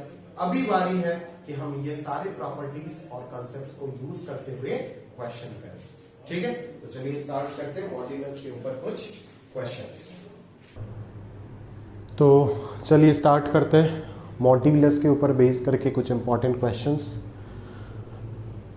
देखते हैं। चलिए क्या बोला जा रहा है पहले क्वेश्चन में, plot the points on the Argand plane which are represented by the following and find the modulus. Modulus निकालना है उनका और आर्गन प्लेन में उन पॉइंट्स को प्लॉट करना है, क्लियर है क्या। चलो अच्छा, इससे पहले भी मैं यहाँ पे एक क्वेश्चन लिख के रखा, ये प्रॉपर्टी मैं अभी अभी आपको पढ़ाया है, ये property mod z1 into z2 into z3 dot dot zn का होल स्क्वायर इसमें कन्वर्ट हो जाएगा। इसको भी आप सिमिलरली, बट अगर सिर्फ डायरेक्टली यही क्वेश्चन प्रूफ करने दिया जाता है तो आप कैसे इसका प्रूफ लिखोगे, ये चीज़ भी आपको पता होना जरूरी है, क्लियर है।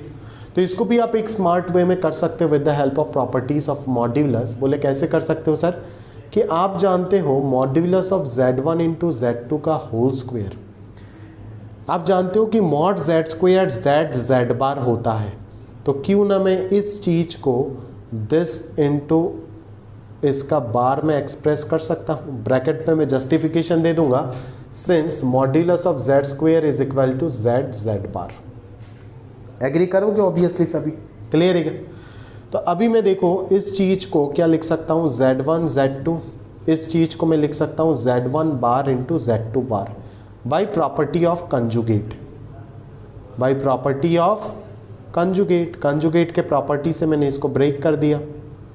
और अभी मेरे को चाहिए क्या, z के z1 के साथ z1 बार चाहिए। तो अगर इस तरीके से मेरे को डील करना है तो ऑब्वियसली मैं यहाँ पे क्या लगा दूंगा, एसोसिएटिव लगा दूंगा। तो एसोसिएटिव अगर लगाना है तो इन दोनों को अलग अलग और इसको सेम अगर मानता हूँ तो ये इस तरीके से एसोसिएटिव प्रॉपर्टी के साथ ब्रेक हो जाएगा, क्लियर है क्या। तो अगेन मैं इस दोनों को अगर ब्रेक कर देता हूँ तो ये अगेन एसोसिएटिव अंदर लग जाएगा। दोनों जगह पे मैंने एसोसिएटिव लगाया by associative property, associative property, clear है क्या। यहाँ पे भी मैंने एसोसिएटिव प्रॉपर्टी ही अप्लाई किया। एक बार मैंने इसको a, इसको b और इसको कंप्लीट c माना तो a इंटू बी सी हो गया, और अभी इसको a, इसको b, इसको c माना तो ये a b इंटू सी हो गया। बात समझ आ रहा है, क्लियर है क्या, बहुत बढ़िया।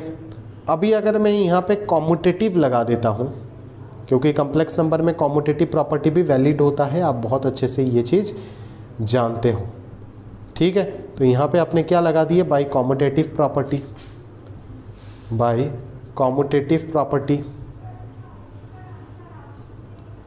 ये आप बहुत अच्छे से जानते हो, क्लियर है क्या? अगर ये कॉम्यूटेटिव हो गया तो इन दोनों को प्रोडक्ट में ब्रेक कर दो। वापस आपने क्या लगा दिए? एसोसिएटिव लगा दिए। वापस आपने क्या लगा दिए? एसोसिएटिव लगा दिए।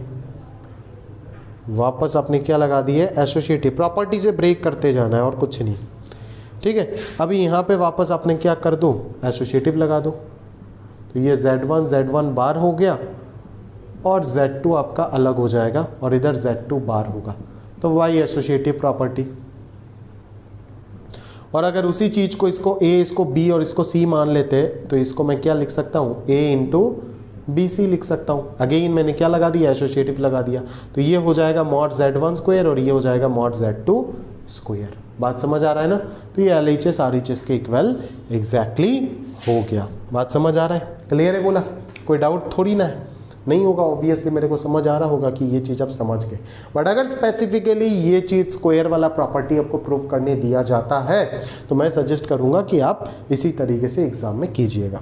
ये बहुत सॉलिड भी है। अगर आप Z1 को x1 प्लस आइटा y1 और x2 प्लस आइटा y2 मान के करते हो वो ठीक है, वो करने से भी आपको नंबर मिलेगा, उसमें खास कोई दिक्कत वाली बात नहीं है। एग्जैक्टली पूरा नंबर ही आपको मिलेगा। अब वही कर लीजिएगा HSLC एग्जाम में, मेरे को कोई दिक्कत नहीं। बट ये एक और smartest approach with the help of properties of modulus मैंने आपको एक्सप्लेन कर रखा है। ये भी आप लिख के रखो, समझ के रखो, ये आपको IIT JEE का फील्ड में हेल्प करेगा। क्लियर है क्या? ये सब एप्लीकेशन, क्योंकि ऐसे बहुत सारे प्रॉब्लम मैं आपको दिखा दूंगा जो आप x1 आइटा y1 और x2 आइटा y2 कंसीडर करके फेल हो जाओगे, नहीं कर पाओगे, बहुत दिक्कत हो जाएगा आपका, ठीक है। तो अगर आप माइंड पे हमेशा यही सेट कर दोगे, आपको अगर दूसरा अप्रोच दिखाया ही नहीं गया तो आपका दिमाग सोचेगा कैसे कि भाई इस तरीके से भी प्रॉब्लम को कर सकते थे, इस तरीके से भी कर सकते थे। वो जो क्रिएटिविटी है एक स्टूडेंट का दिमाग का, वो खत्म हो जाता है, उसी वक्त कोलैप्स हो जाता है, ठीक है। जो सिस्टम करता है बहुत अच्छे से किया जाता है यहाँ पे, इस तरीके का स्पून फिटिंग, समझ आ रहा है ना? क्लियर है क्या? यहाँ पे नहीं, सराउंडिंग में। क्लियर है क्या? तो लिख लीजिएगा इस चीज़ को, पॉज करके बोला अपन इरेज कर रहे हैं इसको, है ना। अब ये भी कर सकते हो, वो भी कर सकते हो, बट अगर ये कर रहे हो तो प्रॉपरली समझ के एक एक स्टेप को कीजिएगा। क्लियर है क्या? Associative, commutative, properties of modulus, conjugate, ये सब का खेल है। तो प्रॉपर्टीज जिसका बहुत स्ट्रांग है वो इतना सफर नहीं करेगा एज कंपेयर टू अदर। बाकी बच्चे काफ़ी स्ट्रगल कर जाएंगे जिनका प्रॉपर्टी स्ट्रांग नहीं है और जिनको एक ही चीज़ आता है कि कुछ भी हो जाए x1 प्लस आइटा y1 और x2 प्लस आइटा y2 ही कंसीडर कर लो। बोले इससे तो काम नहीं चलेगा ना दोस्त। आगे बढ़ते हैं। Plot the points on the Argand plane which are represented by the following and find modulus. इनका मॉड्यूलस भी निकालना है और इनको आर्गन प्लेन में भी रिप्रेजेंट करना है। तो मेरे ख्याल से मैं एक भी क्वेश्चन अगर कर देता हूं तो बाकी सारे आप अपना आप ही कर लेंगे, उसमें कोई दिक्कत वाली बात नहीं है। बाकी सारे के सारे अपन होमवर्क में डालते, कोई भी एक कर देते, क्योंकि ये सारे के सारे सिमिलर है, इसमें कोई ज़्यादा दिक्कत वाली बात है नहीं, ठीक है।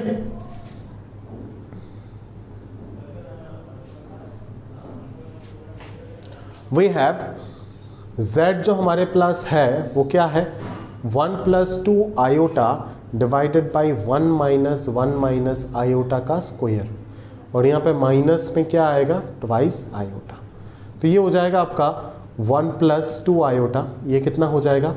1 - आयोटा होल स्क्वायर। इसको 1 + आयोटा स्क्वायर - 2 आयोटा लिख सकते और -2 आयोटा।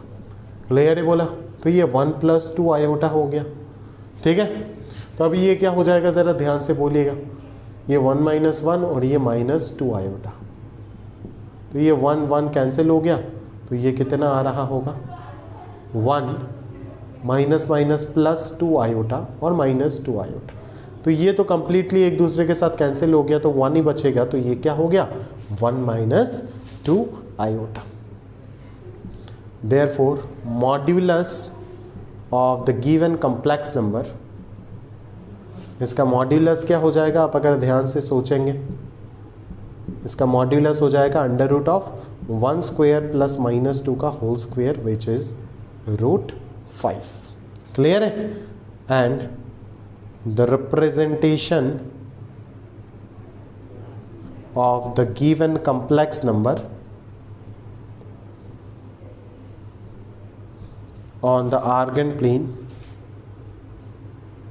Argand plane में इसका रिप्रेजेंटेशन क्या होगा?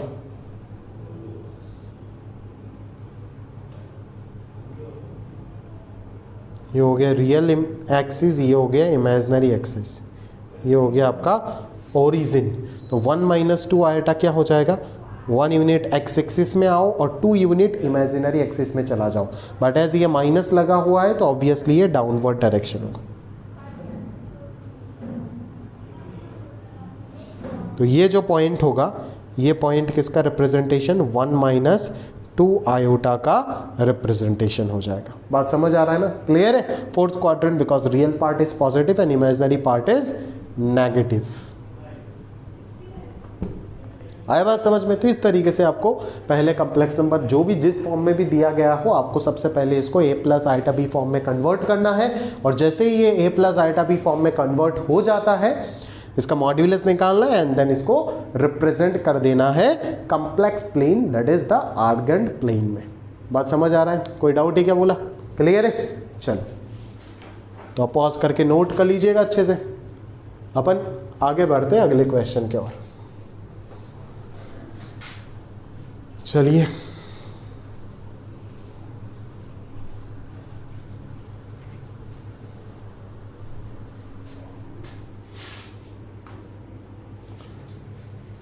आगे बढ़ते हैं। अगला क्वेश्चन में क्या बोला जा रहा है देखिएगा जरा। Plot the numbers on the Argand plane and show that these points are collinear, these are collinear. Find the conjugate of the above numbers. Can you say that these are also collinear? चलो, अगर आप coordinate geometry सीख जाते तो यहाँ पे slope का concept से भी मैं इस क्वेश्चन को करा सकता था। बट एज आपको कोऑर्डिनेट ज्योमेट्री नहीं पता, तो मैं आपको बेसिक आपका क्लास 8 एडवांस में इसमें कोऑर्डिनेट ज्योमेट्री आप जितना किए हो उसी के ऊपर बेस करके कराऊंगा इस क्वेश्चन को। तो आर्गन प्लेन सबसे पहले बोला अपन लोग बना लिए, real part of the complex number and this will be the imaginary part of the complex number and this is your origin. Oh agreed. आगे बोला जा रहा है कि plot this number on the Argand plane. ठीक है, considering Z1 is equal to -3 + 3 iota, Z2 is equal to 1 + 2 iota and Z3 is equal to 5 + iota.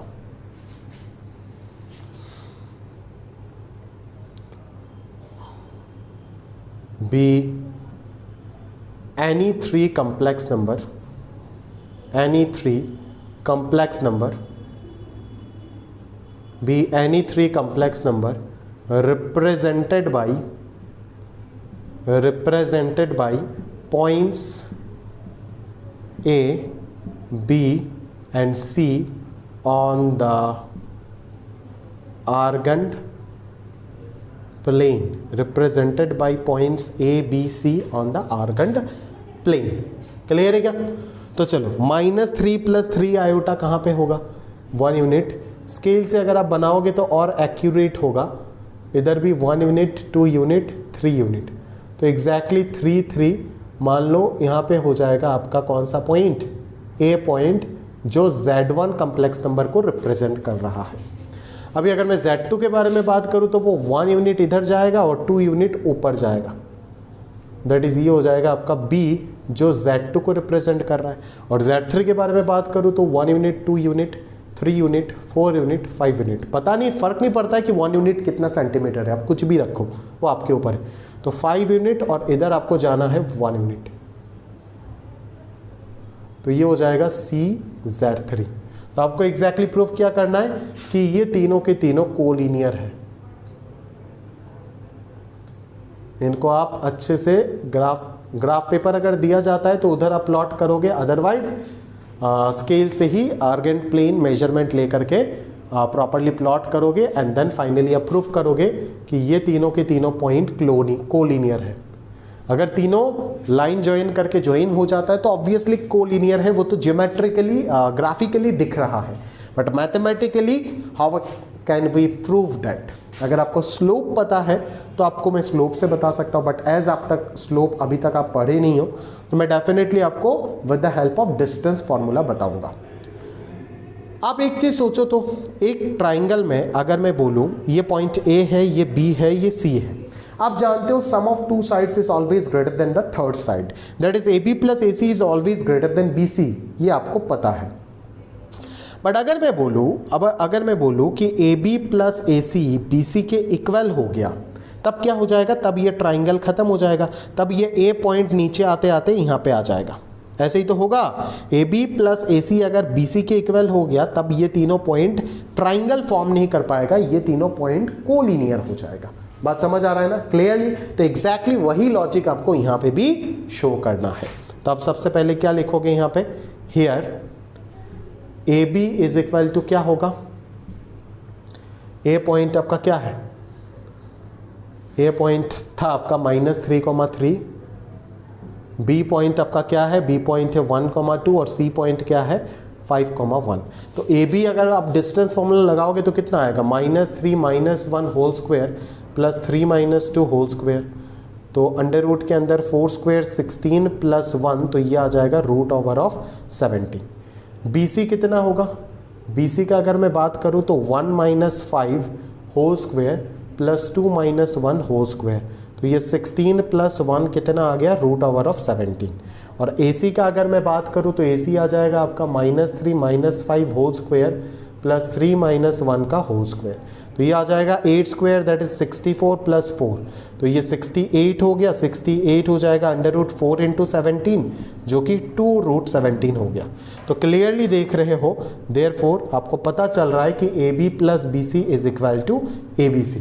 तो clearly पता चल गया, therefore points A B and C are co-linear and hence the complex numbers z1 z2 and z3 represented by points a b c on the Argand plane are collinear. बात समझ आ रहा है ना? ये सारे के सारे पॉइंट्स क्या है? कोलिनियर है। वो आपने मैथमेटिकली प्रूव कर दिए। आपको पूरा इतना अगर लिख दोगे तो एग्जैक्टली आपको 3 मार्क मिल जाएगा। क्लियर है क्या? अभी क्वेश्चन का आधा पार्ट हुआ, आधा पार्ट बाकी है। बोला find the conjugate of the above numbers, तो इन तीनों का आप कॉन्जुगेट निकालोगे और अगेन आप सेम प्रोसीजर वापस रिपीट करोगे। दोनों में से दोनों तो नहीं आएगा तो कोई भी एक। यहाँ पे मैंने 2 क्वेश्चन को मार्च करके दिया। तो सिमिलरली इसका सेकेंड पार्ट क्या होगा? Now conjugate of the 3 complex number z1 z2 z3 are z1 bar z2 bar z3 bar. Again same तीनों कंजुगेट निकालने के बाद सेम आप considering z1 bar z2 bar z3 बार भी same procedure with diagram again आपको repeat करना है। ठीक है? सिमिलरली डिस्टेंस फॉर्मूला निकालना है एंड कोलिनियरिटी का कंसेप्ट शो करना है। बात समझ आ रहा है ना? तो एग्जैक्टली आप नाउ के बाद कॉन्जुगेट निकालने के बाद वापस यहां से एग्जैक्टली रिपीट कर देना for the 3 complex number z1 bar z2 bar z3 बार जो आप यहां पे निकाल रहे होंगे। बात समझ आया ना? क्लियर है? एग्जैक्टली सेम प्रोसीजर है। अगर किसी चीज में कोई भी डाउट होता है तो जरूर आप जूम क्लास में पूछ लीजिएगा। बात समझ आ रहा है? क्लियर है? तो चलते हैं अपन अगले क्वेश्चन में। आप पॉज करके नोट कर लीजिएगा, मैं रेज कर रहा हूँ इसको। अपन अगले क्वेश्चन में चलते हैं, दैट इज क्वेश्चन नंबर 2 का रोमन 2। उसमें क्या बोला जा रहा है जरा ध्यान से देखिएगा। उसमें बोला जा रहा है कि by using Argand diagram show that the points which represent the numbers 3 + 4 iota -3 + 4 iota -3 - 4 iota and 3 - 4 iota are कौन साइक्लिक का मतलब क्या है कि ये चारों के चारों पॉइंट्स एक सर्कल के ऊपर बैठा हुआ है, मतलब ये चारों ही पॉइंट्स एक सर्कल को रिप्रेजेंट कर रहा है। बात समझ में आया ना, यही होता है कौन साइक्लिसिटी का मतलब। कौन साइक्लिक का मतलब को मतलब सेम और साइक्लिक मतलब सेम सर्कल के ऊपर बैठा हुआ है। क्लियर है क्या, बात समझ आया ना। और आपको साथों साथ उसका रेडियस भी निकालना है।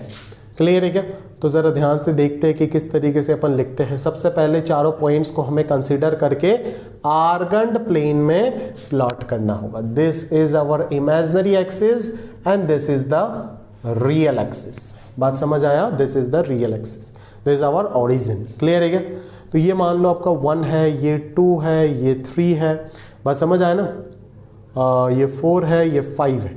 इस तरीके से आप प्लॉटिंग कर लो, ठीक है ना।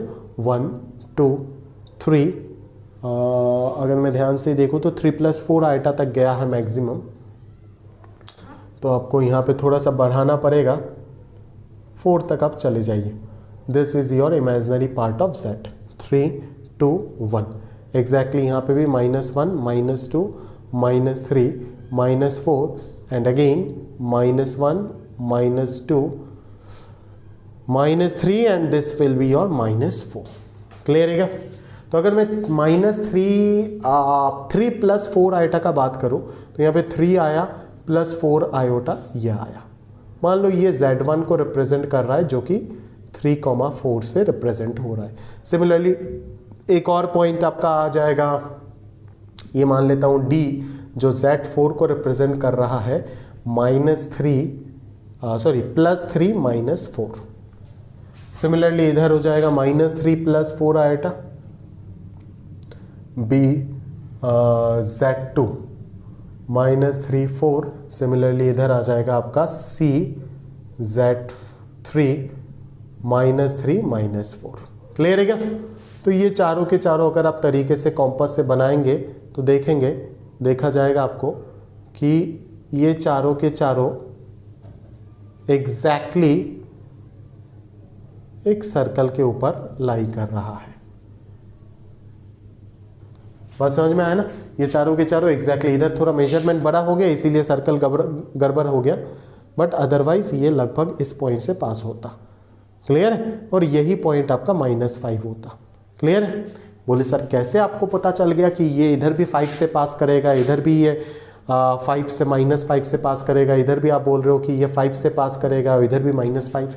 क्यों ऐसे बोल रहे हो, मैं आपको बता रहा हूँ। आप एक फंडे को देखो, यहाँ से इसको ज्वाइन अगर करोगे, ठीक है, तो ये तो ओरिजिन है, तो इन दोनों पॉइंट के बीच का डिस्टेंस आप कैलकुलेट करो 5 मिलेगा। इन दोनों के बीच का डिस्टेंस कैलकुलेट करो 5 मिलेगा। इन दोनों पॉइंट का 5 मिलेगा, इन दोनों पॉइंट का भी 5 मिलेगा। बात समझ आ रहा है ना, मतलब रेडियस ऑफ द सर्कल क्या हो गया, 5 हो गया। अगर रेडियस ऑफ द सर्कल 5 हो जाता है तो ABCD ये चारों पॉइंट कौन साइक्लिक हो गया, प्रूफ हो गया ऑलरेडी। और ऑब्वियसली ये 5 5 5 5 रेडियस अगर 5 है तो ये -5 5 ये पॉइंट से ही तो पास करेगा ना। अगर ये मान लो ये पॉइंट अगर 6,0 हो गया, सॉरी -6,0 हो गया, तो ये रेडियस क्या हो जाएगा, 6 यूनिट हो जाएगा ना, बिकॉज ओरिजिन तो सेंटर है। बात समझ रहे हो ना, तो इसीलिए इस तरीके का चीज़ों को आपको समझना पड़ेगा। क्लियर, तो ये तो मैंने ज्योमेट्रिकल प्रूफ आपको दिखा दिया ग्राफिकली। अभी अगर लिखने का बात करूँ तो मैं कैसे लिखूंगा,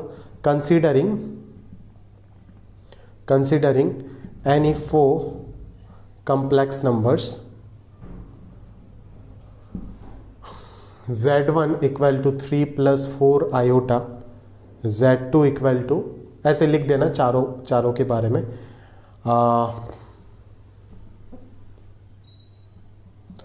represented by points A, B, C and D on the argand plane,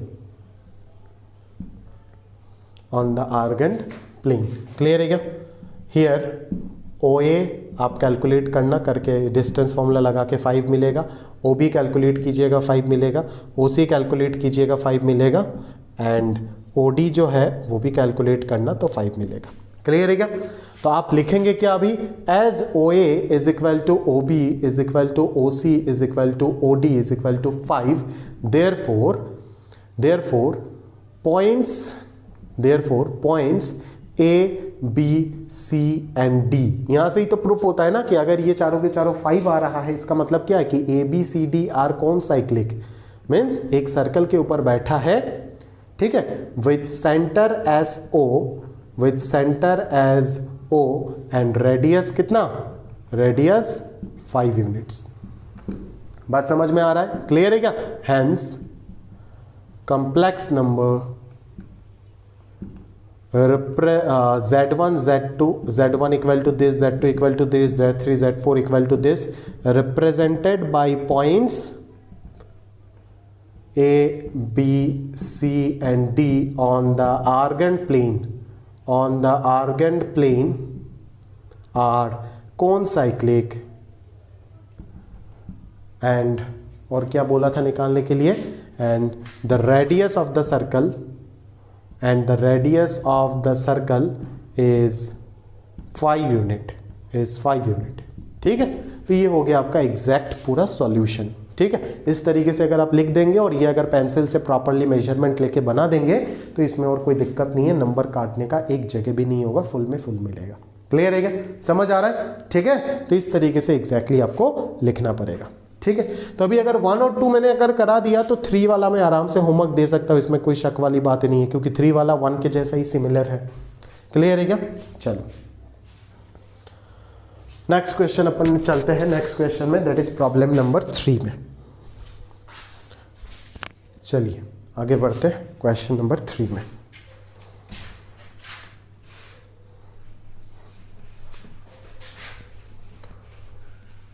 question number 3 में देखो क्या बोला जा रहा है। क्वेश्चन नंबर 3 में बोला जा रहा है कि मॉड z का वैल्यू अगर 0 होता है, वो इफ एंड ओनली इफ तभी पॉसिबल होगा जब z 0 होगा। क्लियर है क्या? मॉड z अगर 0 है तो वो तभी पॉसिबल होगा जब z 0 होगा। तो आप कंसीडर कर लो कि let z is equal to x plus iota y be any complex number where both real part and imaginary part are real numbers. ठीक है, कंसीडरिंग, आपको सबसे पहले if and only if, IFF का मतलब क्या है? If and only if. और वो जब भी हम प्रूफ करते हैं उसका मतलब ही है कि अगर मॉड z इक्वल टू 0 होता है तो z इक्वल टू 0 होगा, और अगर z इक्वल टू 0 होता है तो मॉड z इक्वल टू 0 होगा। मतलब कन्वर्स स्टेटमेंट भी ट्रू है। इफ एंड ओनली इफ का मतलब है कि कन्वर्स ऑफ द स्टेटमेंट भी इज ऑल्सो ट्रू। तो considering mod z equal to 0 we have under root x square plus Y square is 0, और यहाँ से सॉल्व करके मिलेगा x square plus Y square is equal to 0। Clear है? तो अभी आप क्या लिखोगे यहाँ से, as x coma Y belongs to real and x square plus Y square equal to 0, therefore x equal to y is equal to 0। Clear है? क्योंकि अगर दोनों रियल नंबर है तो दो रियल नंबर का स्क्वायर का समेशन अगर 0 है तो ऑब्वियसली दोनों रियल नंबर तो 0 ही होगा ना, ऑब्वियस चीज है ना। तो therefore z equal to x plus iota y is equal to 0 plus iota into 0 which is 0। Clear है क्या? Therefore mod z equal to 0 implies z equal to 0। बात समझ आया? क्लियर है? अगेन आप कंसीडर करो, again considering z equal to 0। तो अभी अगर z इक्वल टू 0 होता है तो x प्लस आयोटा y 0 हो जाएगा। इस 0 को मैं 0 प्लस आयोटा इंटू 0 लिख सकता हूं।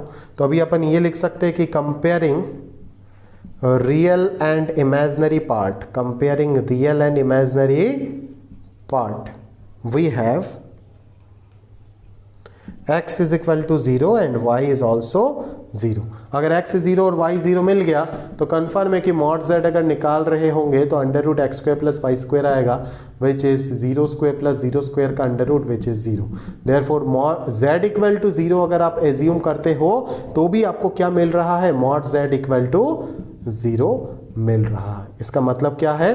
इसका मतलब है कि अगर z इक्वल टू 0 होता है तो भी मॉड z इक्वल टू 0 होगा, और अगर मॉड z इक्वल टू 0 होता है तो भी z इक्वल टू 0 होगा। Hence proofed. बात समझ में आया? कोई डाउट है क्या भाई? क्लियर है क्या? तो बस छोटा सा प्रूफ है, इसको कन्वर्सली दोनों तरफ से करना पड़ता है। क्लियर है? अगर मैं 2 मार्क देता हूं और आप सिर्फ एक पार्ट करके आ जाते हो तो आपको 1 मार्क मिलेगा। क्लियर है क्या? बात को ध्यान से समझिएगा प्रॉपरली। आ रहा है बात समझ में? क्लियर है क्या? और सेकंड वाला तो आप कर ही पाएंगे, mod z is greater than equal to 0। Obviously यहाँ से आप मॉड z निकाल देंगे under root x square plus Y square, और as square root quantity is always positive positive नहीं, non negative, therefore under root x square plus Y square is always greater than equal to 0 for any real values of x and y, क्योंकि x और y यहाँ पे कोई भी real value हो सकता है, that is mod z is greater than equal to 0। ये एक 1 मार्क का सिंपल प्रूफ हो गया। क्लियर है क्या? बात समझ आया? कोई डाउट है? उम्मीद करूंगा कि नहीं है। बिल्कुल आगे बढ़ेंगे और क्वेश्चन नंबर 4 में चलेंगे। ठीक है, तो चलिए देखते हैं क्वेश्चन नंबर 4 में हमें क्या बोला जा रहा है। प्रॉपर्ली देखते हैं क्वेश्चन नंबर 4। चलिए, क्वेश्चन नंबर 4 में बोला जा रहा है कि वी हैव z का वैल्यू हमें दिया गया है दोस्त, कितना दिया गया है, x प्लस आयोटा y। ठीक है, and modulus of z minus 5 iota divided by z plus 5 iota is given as 1। Clear है क्या? तो यहां से मैं क्या कर सकता हूं, यहां से मैं थोड़ा सा प्रॉपर्टी लगा के इसको सिंप्लीफाई कर देता हूं, क्योंकि अगर प्रॉपर्टी लगा के सिंप्लीफाई नहीं करता हूं ना तो मेरे को बहुत लेंदी कैलकुलेशन करना पड़ेगा। आप सोचो ना कि z का वैल्यू अगर डायरेक्टली यहां पे पुट कर देते हो तो कितना लेंदी कैलकुलेशन आएगा। बोले सर क्यों लेंदी कैलकुलेशन आएगा? क्योंकि इसको आपको पूरा a plus iota b form में कन्वर्ट करना पड़ेगा रैशनलाइजेशन करके, है ना, और फिर ये a plus iota b form में कन्वर्ट होने के बाद ना जाके आप इसका एंटायर मॉड्यूलस निकालोगे। बात समझ आ रहा है? बट अगर थोड़ा सा दिमाग लगा के इसको प्रॉपर्टी के माध्यम से अगर आप इसको थोड़ा सा सिंप्लीफाई कर देते हो तो कैलकुलेशन से आप बच जाओगे। बोले सर क्या नंबर काटा जाएगा अगर कैलकुलेशन कम कर दूंगा? बिल्कुल नहीं, जो काटेगा उसका हाथ काट देंगे भाई। क्लियर है क्या? सिंस z1 बाई z2 का modulus is equal to mod z1 by mod z2, ये रीजन अपन दे सकते बिल्कुल। तो यहां से हम क्या कर सकते हैं, mod z minus 5 iota equal to mod z plus 5 iota. अभी थोड़ा सा आराम हो गया हमारे लिए। क्यों?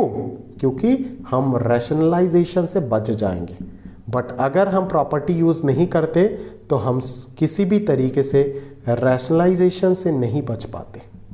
बात समझ आ रहा है आपको? क्लियर है? मैं उम्मीद करूंगा बहुत अच्छे से आप चीज़ों को समझ रहे होंगे। तो अभी इसका मॉड्यूलस का मतलब क्या है, x square plus y minus 5 का होल स्क्वायर, और इसका मॉड्यूलस का मतलब क्या है, x square plus y plus 5 का होल स्क्वायर। तो अभी अपन क्या करेंगे, स्क्वेयरिंग बोथ साइड्स। बात समझ आ रहा है ना? क्योंकि अंडर रूट को जब तक नहीं हटाएंगे तो इक्वेशंस कैसे सॉल्व करेंगे अपन लोग। बात समझ ही रहे होंगे आप लोग। क्लियर है क्या? तो बस काम हो गया। यहाँ से x square gets cancel out, तो y square minus 10y plus 25 बराबर Y square plus 10y plus 25। तो 25y स्क्वायर बोला कैंसिल, तो 20y equal to 0, therefore y is equal to 0। And what is y is nothing but your imaginary part of z। बात समझ आया? यहाँ पे अगर इंट्रोडक्शन देना चाहते हो तो दे सकते हो, where real part of z is x and imaginary part of z is y। बात समझ आया? कोई डाउट है क्या? क्लियर है ना भाई? तो बस इसी तरीके से अपना पूरा प्रूफ हो चुका है। एग्जैक्टली क्लियर है क्या? बात समझ आया? अभी अगर मैं उम्मीद करूंगा कि 4 अगर करा दी मैंने तो 5 तो बोला बिल्कुल आपका खाना है। ठीक है, आप इसको आराम से खा सकते हो घर पे बैठ के। ठीक है ना? अभी एक चालाकी यहाँ पे क्या कर सकते हैं, बुक में जो क्वेश्चन है वो डायरेक्टली ये है, बट अगर ये क्वेश्चन ना दे करके अगर मैं एग्जाम में ये क्वेश्चन देता हूं, थोड़ी दिन पहले टेस्ट किया था, बहुत बच्चा फंस गया था इसमें, समझ गए ना? क्योंकि under root x square plus Y square अगर 1 है तो सोचो ना, z अगर x प्लस आयटा y है तो x square plus Y square अगर 1 है तो मॉड्यूलस भी तो 1 ही होगा ना, क्योंकि मॉड का फॉर्मूला होता है under root x square plus Y square, तो मॉड्यूलस भी 1 ही होगा। तो अगर मैं ये प्रूफ करने के लिए ना दे करके ये अगर देता हूं तो 50% जनता थोड़ा सा सोचने में मजबूर हो जाएगा। बात समझ आ रहा है ना? क्लियर है? अनाप शनाप कुछ कुछ सोच जाएगा, क्योंकि वो तो इसमें आदत होता है उनको। ये देखने से ही पता चल जाएगा, अच्छा z को पुट कर दो, मॉड्यूलस ब्रेक कर दो, हो जाएगा, स्क्वेयरिंग कर दो, हो जाएगा। बट ये देखने से घबरा जाएंगे वो। ठीक है, जबकि बात एग्जैक्टली वही है, बात में कोई अंतर नहीं है। बात समझ आ रहा है ना? क्लियर है बोला? चलो क्लियर है ना? और अगर मैं इस 4 वाले क्वेश्चन को विजुअलाइज कराना चाहता हूं आपको, है ना, आपको एकदम सोचने पे मजबूर करना चाहता हूं कि सोच के दिखाओ, ठीक है, तो मैं देखो आपको कैसे समझा सकता हूं क्वेश्चन को। ध्यान से देखिएगा, ठीक है, इस स्टेप से आप ध्यान से देखिएगा। इसका मतलब क्या है कि z ऐसा एक जगह पे है जिसका 5 आयोटा और -5 आयोटा, क्योंकि इसको तो आप ऐसे लिख सकते हो ना, ऐसे लिख सकते हो इसको। तो इसका मतलब क्या है कि z ऐसा ही कॉम्प्लेक्स नंबर है जिसका 5 आयोटा और -5 आयोटा से डिस्टेंस सेम है। तो 5 आयोटा कहाँ पे होता है, यहाँ पे होता है 5, है ना, और यहाँ पे होता है -5 ऑब्वियसली। तो ये हो जाएगा 5 आयोटा, ये हो जाएगा आपका -5 आयोटा। बात समझ आ रहा है ना, क्लियर है क्या, कोई डाउट तो नहीं है यहाँ पे। ये 5 आयोटा हो गया, ये -5 आयोटा हो गया। बात समझ आ रहा है, क्लियर है। तो अगर ये 5 आयोटा हो गया और ये -5 आयोटा हो गया, तो अब सोचो ना कहानी में क्या है, कहानी में क्या होगा। कहानी में क्लियरली पता चल रहा है कि इन दोनों पॉइंट से कौन सा पॉइंट इक्वी डिस्टेंस पे होगा। z एक ऐसा पॉइंट है, इसका मतलब ही क्या है, इस लाइन का मतलब ही क्या है कि z एक ऐसा पॉइंट है जो 5 आयोटा और -5 आयोटा से इक्वी डिस्टेंस पे है। तो इन दोनों पॉइंट से अगर मैं इक्वी डिस्टेंस वाले पॉइंट का खोज करने निकलूं तो कहां पे मिलेगा वो पॉइंट, आप सोचो ना एक बार। वो एग्जैक्टली इन दोनों का परपेंडिकुलर बाइसेक्टर के ऊपर मिलेगा, जो कि कौन है, रियल एक्सिस है, क्योंकि इधर से भी 5 है दूरी, इधर से भी 5 है और ये 90 डिग्री भी है एग्जैक्टली। तो यही हो गया ना इसका परपेंडिकुलर बाइसेक्टर। मतलब इस एक्सिस के ऊपर आप कोई भी पॉइंट उठा दो, उठा से दोनों से डिस्टेंस आप मेजर करो, एग्जैक्टली क्या आएगा, सेम आएगा। क्योंकि आप जानते हो कि दो पॉइंट अगर ऐसे रखा हुआ है तो ऐसा एक पॉइंट का पाथ जो इन दोनों पॉइंट से इक्वी डिस्टेंस पे है वो कौन है, उस दोनों पॉइंट का परपेंडिकुलर बाइसेक्टर। समझ में आ रहा है ना, ये आप ज्योमेट्री में स्टडी किए हो।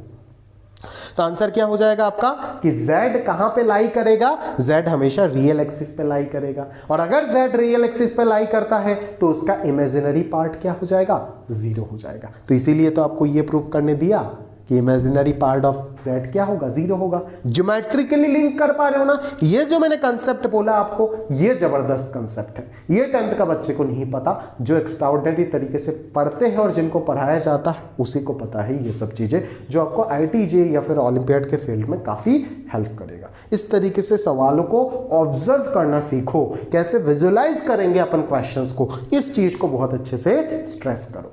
बात समझ आ रहा है ना, क्लियर। एक एक्स्ट्रा ऑर्डिनरी बच्चा ये सब चीजों को भी सीखता है ये ऑर्डिनरी मेथड के साथ साथ। जिसको सिर्फ 100 में 100 मिलता है, बात समझ आया ना, वो डायरेक्टली z को यहां पे रखेगा, है ना, 2 पेज सॉल्व करेगा, रैशनलाइज करके फिर मॉड्यूलस निकालेगा, करेगा, उसको भी 100 मिलेगा। जो 100 में 100 के साथ साथ जेई मेन निकालेगा वो थोड़ा सा स्मार्ट अप्रोच दिखाएगा, है ना, और जो जे एडवांस तक पहुंचेगा वो और स्मार्ट तरीके से सोचना सीख जाएगा या फिर कर रहा होगा। बात समझ आ रहा है ना, क्लियर है क्या, ठीक है। तो मेरा रिस्पॉन्सिबिलिटी है कि आपको इस लेवल से उस लेवल तक पहुंचाओ। अभी आपके अकॉर्डिंग आप जिस लेवल का खाना ले पाते हो ले सकते हो, मेरा काम है तीनों बताना, मैंने बताया। अभी आप अपने लेवल को किस लेवल में जाके फिक्स करना चाहते हो वो आपका मेहनत के ऊपर डिपेंड करता है, आपके टैलेंट के ऊपर नहीं, आपके मेहनत के ऊपर। बात समझ आ रहा है, क्लियर है। चलो अभी मैं यहाँ पे और सिर्फ कितना क्वेश्चन करूंगा, 2 क्वेश्चन करूंगा। एक हो जाएगा 10 और एक हो जाएगा 6। ये दोनों ही काफी इंपॉर्टेंट क्वेश्चन है और बाकी सारे क्वेश्चन आपका होमवर्क में रहेगा जो अपन लोग जूम में डिस्कस कर रहे होंगे। क्लियर है। अपन सिर्फ और 2 क्वेश्चन यहां से डिस्कस करने वाले हैं, एक है 6 और एक है 10, और दोनों ही क्वेश्चन काफी इंपॉर्टेंट है और काफी अच्छा कंसेप्चुअल क्वेश्चन है। ध्यान से देखिएगा। क्वेश्चन नंबर 6, आपको बोला जा रहा है आपके पास टोटल n कॉम्प्लेक्स नंबर है। कितने कॉम्प्लेक्स नंबर है, n कॉम्प्लेक्स नंबर, सबका मॉड्यूलस कितना दिया हुआ है, 1। तो आपको ये चीज प्रूफ करना है। बात समझ आ रहा है, ध्यान से देखिएगा। वी हैव आप एक बार अगर ट्राई लगाना चाहते हैं तो वीडियो को पॉज करके एक बार ट्राई कर सकते हैं, उसमें कोई शक नहीं है, उसमें कोई बुराई नहीं है, ठीक है। 5 मिनट्स के लिए अगर आप ट्राई करना चाहते हैं तो बिल्कुल ट्राई कर सकते हैं। इन सब का मॉड्यूलस कितना दिया गया है, 1 दिया गया है। बात समझ आ रहा है ना, ठीक है। अगर इनका मॉड्यूलस 1 है तो क्या मैं ये बोल सकता हूं, क्योंकि मेरे को ना एक चीज बहुत परेशान कर रहा है, 1/z1।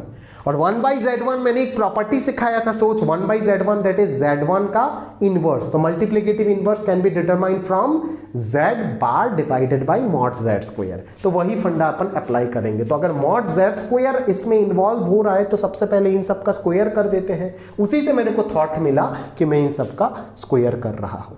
बात समझ आ रहा है ना, वही ऑब्जर्वेशन के ऊपर बेस्ड है एग्जैक्टली ये क्वेश्चन। तो यहां से मैं मॉड Z1 स्क्वायर को क्या लिख सकता हूं, Z1 बार, इसको Z2 बार, इसको Z3 बार, और इसको Zn इंटू Zn बार। क्लियर है क्या? सिंस आप जानते हो कि Z बार हो जाता है मॉड Z स्क्वायर के इक्वल। ठीक है, तो अभी अगर मैं इन सब से एक रिलेशन निकालूं तो Z1 बार क्या हो जाएगा, 1/Z1 के इक्वल होगा। बात समझ आ रहा है ना? Z2 बार क्या हो जाएगा, 1/Z2 के इक्वल होगा। सिमिलरली Zn बार क्या हो जाएगा, 1/Zn के इक्वल होगा। क्लियर है? अभी आप LHS या RHS को पकड़ लीजिए, ठीक है ना, क्योंकि RHS में डायरेक्टली 1/Z1 प्लस 1/Z2 इस तरीके का टर्म्स दिख रहा है, तो एग्जैक्टली आपका फायदे का चीज हो जाएगा। 1/Z1 को आप क्या लिख देंगे यहां से, Z1 bar plus Z2 bar plus Z3 बार प्लस डॉट डॉट Zn बार। बात समझ आया ना? क्लियर है? और ये सारे बार को मैं होल बार में एक्सप्रेस कर सकता हूं। ये आपको प्रॉपर्टी ऑफ कॉन्जुगेट में सिखाया गया है कि whole bar is equal to individual bar का समेशन। ठीक है, ये चीज आपको पढ़ाया गया था, याद करो, ये चीज आपको पढ़ाया गया था। बात समझ आ रहा है क्या? ये चीज आपको एग्जैक्टली पढ़ाया गया था। बात समझ आ रहा है? तो चलो, ये हो जाएगा Z1 bar plus Z2 bar plus dot dot up to Zn bar. तो ये क्या है, अगर मैं एक कॉम्प्लेक्स नंबर का मॉड्यूलस बोलूं या फिर उसका कॉन्जुगेट का मॉड्यूलस बोलूं, दोनों तो सेम है। तो Z1 से Zn तक सबका समेशन एक कॉम्प्लेक्स नंबर है, तो उस कॉम्प्लेक्स नंबर का बार का मॉड्यूलस और उसी का मॉड्यूलस, क्या कोई अंतर रहेगा उसमें? अरे नहीं रहेगा ना भाई, कोई अंतर रहेगा क्या? नहीं, कोई अंतर नहीं रहेगा। ये एग्जैक्टली इसके इक्वल होगा। सिंस, क्यों? Because mod Z bar is equal to mod Z। क्या प्रॉपर्टी आपने यूज की है उसको साइड में लिखना पड़ेगा, वो मैंडेटरी है। बात समझ आया? तो ये क्वेश्चन काफी टाइम HSLC में आ भी चुका है और बहुत इंपॉर्टेंट है, कभी भी आ भी सकता है ये एग्जाम में। ठीक है, बुक में इसका भी एक और छोटा भाई आपको मिल जाएगा, सिर्फ 2 कॉम्प्लेक्स नंबर दे करके, उसको भी आप कर सकते हो। बट कंसेप्ट इन सवालों के पीछे ये, सिर्फ ये HSLC में नहीं आया, ये JEE मेन में भी आ चुका है और बहुत पहले ITP पूछा है। ठीक है ना, उधर से चोरी करते करते करते करते करते करते आपके बुक तक पहुंच गया। समझ हो ना? क्लियर है? पहली बार ये सवाल IIT ने ही निकाला था। बात समझ आ रहा है? उनके दिमाग से ही निकला था और बहुत पहले, 30-40 साल पहले की बात बोल रहा हूँ। क्लियर है क्या? समझ में आया ना? तो जब भी आपको मॉड्यूलस में इस तरीके से, है ना, आप जब आप शीट करोगे आपको जबरदस्त कुछ क्वेश्चंस दिख जाएगा सिर्फ मॉड्यूलस और कॉम्प्लेक्स नंबर के ऊपर बेस करके। ठीक है, तो अगर आपको उन प्रॉब्लम का हल निकालना है खुद से सोच के, तो आपको ये सब फंडे को, सिर्फ प्रोसेस को देखने से काम नहीं चलेगा। जो की पॉइंट्स मैं साथों साथ आपको सिखाते जा रहा हूं, उन चीजों के ऊपर बहुत अच्छे से आपको एफर्ट डालना होगा, तभी जाकर के आप उस लेवल तक चीजों को सीख पाएंगे। क्लियर है? तो उम्मीद करूंगा बहुत अच्छे से आपको समझ में आ गया होगा। अगर कुछ प्रॉब्लम है तो जरूर जूम में आपको मेरे साथ शेयर कीजिएगा। बात समझ आ रहा है? कोई डाउट है क्या? चलिए आगे बढ़ते हैं, हम लोग आगे बढ़ते हैं। लास्ट प्रॉब्लम नंबर 10, आज के लिए लास्ट प्रॉब्लम यही है। हमारे पास क्या है, we have 1 plus iota into 1 plus 2 iota dot dot 1 plus n iota is equal to a plus b iota. और यहां से जो आपको प्रूफ करना है ना, वो कुछ उस चीज को कुछ देख के आपको ये फील आ रहा है कि सर यहाँ पे तो सारे कॉम्प्लेक्स नंबर का मॉड्यूलस लिखा गया है, तो क्या हम मॉड्यूलस अप्लाई कर दें क्वेश्चन में? बिल्कुल करना है। आगे क्या होगा सर, बाद में देखा जाएगा। पहले अपन क्या करेंगे, इसको और आंसर को देख के हमें फील आ गया कि यहाँ पे तो सारे चीज का मॉड्यूलस का स्क्वायर लिखा गया है, तो सबसे पहले हम क्या करेंगे, टेकिंग मॉड्यूलस बोथ साइड, यही करेंगे obviously. We have 1 plus iota into 1 plus 2 iota dot dot 1 plus n iota और उसका modulus is equal to modulus of a plus b iota. और अभी ये क्या है, product mod of z1 into z2 into z3 dot dot zn। उसी चीज को मैं क्या कर सकता हूं, इंडिविजुअल मॉड्यूलस का प्रोडक्ट में ब्रेक कर सकता हूं। ऑब्वियस है, ऑब्वियस स्टेटमेंट है ये। बात समझ आ रहा है ना, ऑब्वियस स्टेटमेंट है। बात क्लियर है? Since mod z1 z2 dot dot dot zn is equal to mod z1 mod z2 dot dot dot mod zn। बात समझ आया, क्लियर है क्या? चलो तो ये हो जाएगा आपका √2 इंटू ये हो जाएगा √5, आप निकाल के देख लीजिएगा। अगला वाला हो जाएगा आपका √10 dot dot dot √1 plus n square. ये सारे मॉड्यूलस लिख रहे हैं, a square plus b square. और अभी आपको आंसर तक पहुंचने के लिए कुछ नहीं करना है, डायरेक्टली स्क्वायरिंग बोथ साइड्स करना है।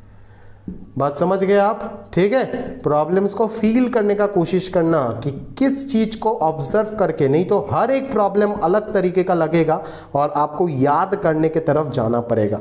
बट अगर आप बेस को पकड़ लिए कि सर ये स्टेप जो कर रहे हैं वो क्या सोच के कर रहे हैं, सर के ऊपर थॉट कैसे आया, सर के दिमाग में ये थॉट कैसे आया कि यहाँ पे मॉड्यूलस लगाना है, उस चीज को अगर आप समझ गए ना तो बात बन जाएगा और किसी चीज का कोई परेशानी नहीं रहेगा आपके जिंदगी में। समझ रहे हो? तो इस तरीके से मैं जो की पॉइंट्स को शेयर करता हूं आपके साथ कि क्या चीज देख करके मेरे दिमाग में ये चीज आता है, उन की पॉइंट्स को समझो। अच्छा बच्चा उन पॉइंट्स को पकड़ करके अच्छा बन जाता है और आपसे एक्स्ट्रा ऑर्डिनरी लेवल में परफॉर्म करना शुरू कर देता है।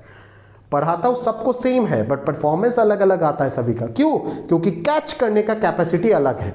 अच्छा बच्चा मेरा एक एक बात, मेरा मुंह से जो निकला उसी को पकड़ लेगा और दिमाग में स्टोर करेगा। दिमाग में नहीं, कॉपी में भी स्टोर करेगा। कॉपी में स्टोर करेगा तभी तो जाके दिमाग में स्टोर करेगा। डायरेक्टली अगर दिमाग में करेगा तो दिमाग में आज के लिए करेगा, 10 दिन तक याद रहेगा। बट अगर कॉपी में कर लिया तो जिंदगी भर याद रहेगा। ठीक है, तो उधर वो स्मार्टनेस शो करता है। ओरिजिनली वो टैलेंटेड नहीं होता, उसका एक्टिविटी स्मार्ट होता है बहुत। बात समझ आ रहा है ना? क्लियर है? बट एवरेज बच्चा सिर्फ सॉल्यूशन देखेगा और उसी को समझने का कोशिश करेगा, जो की पॉइंट से उसको पकड़ ही नहीं पाएगा।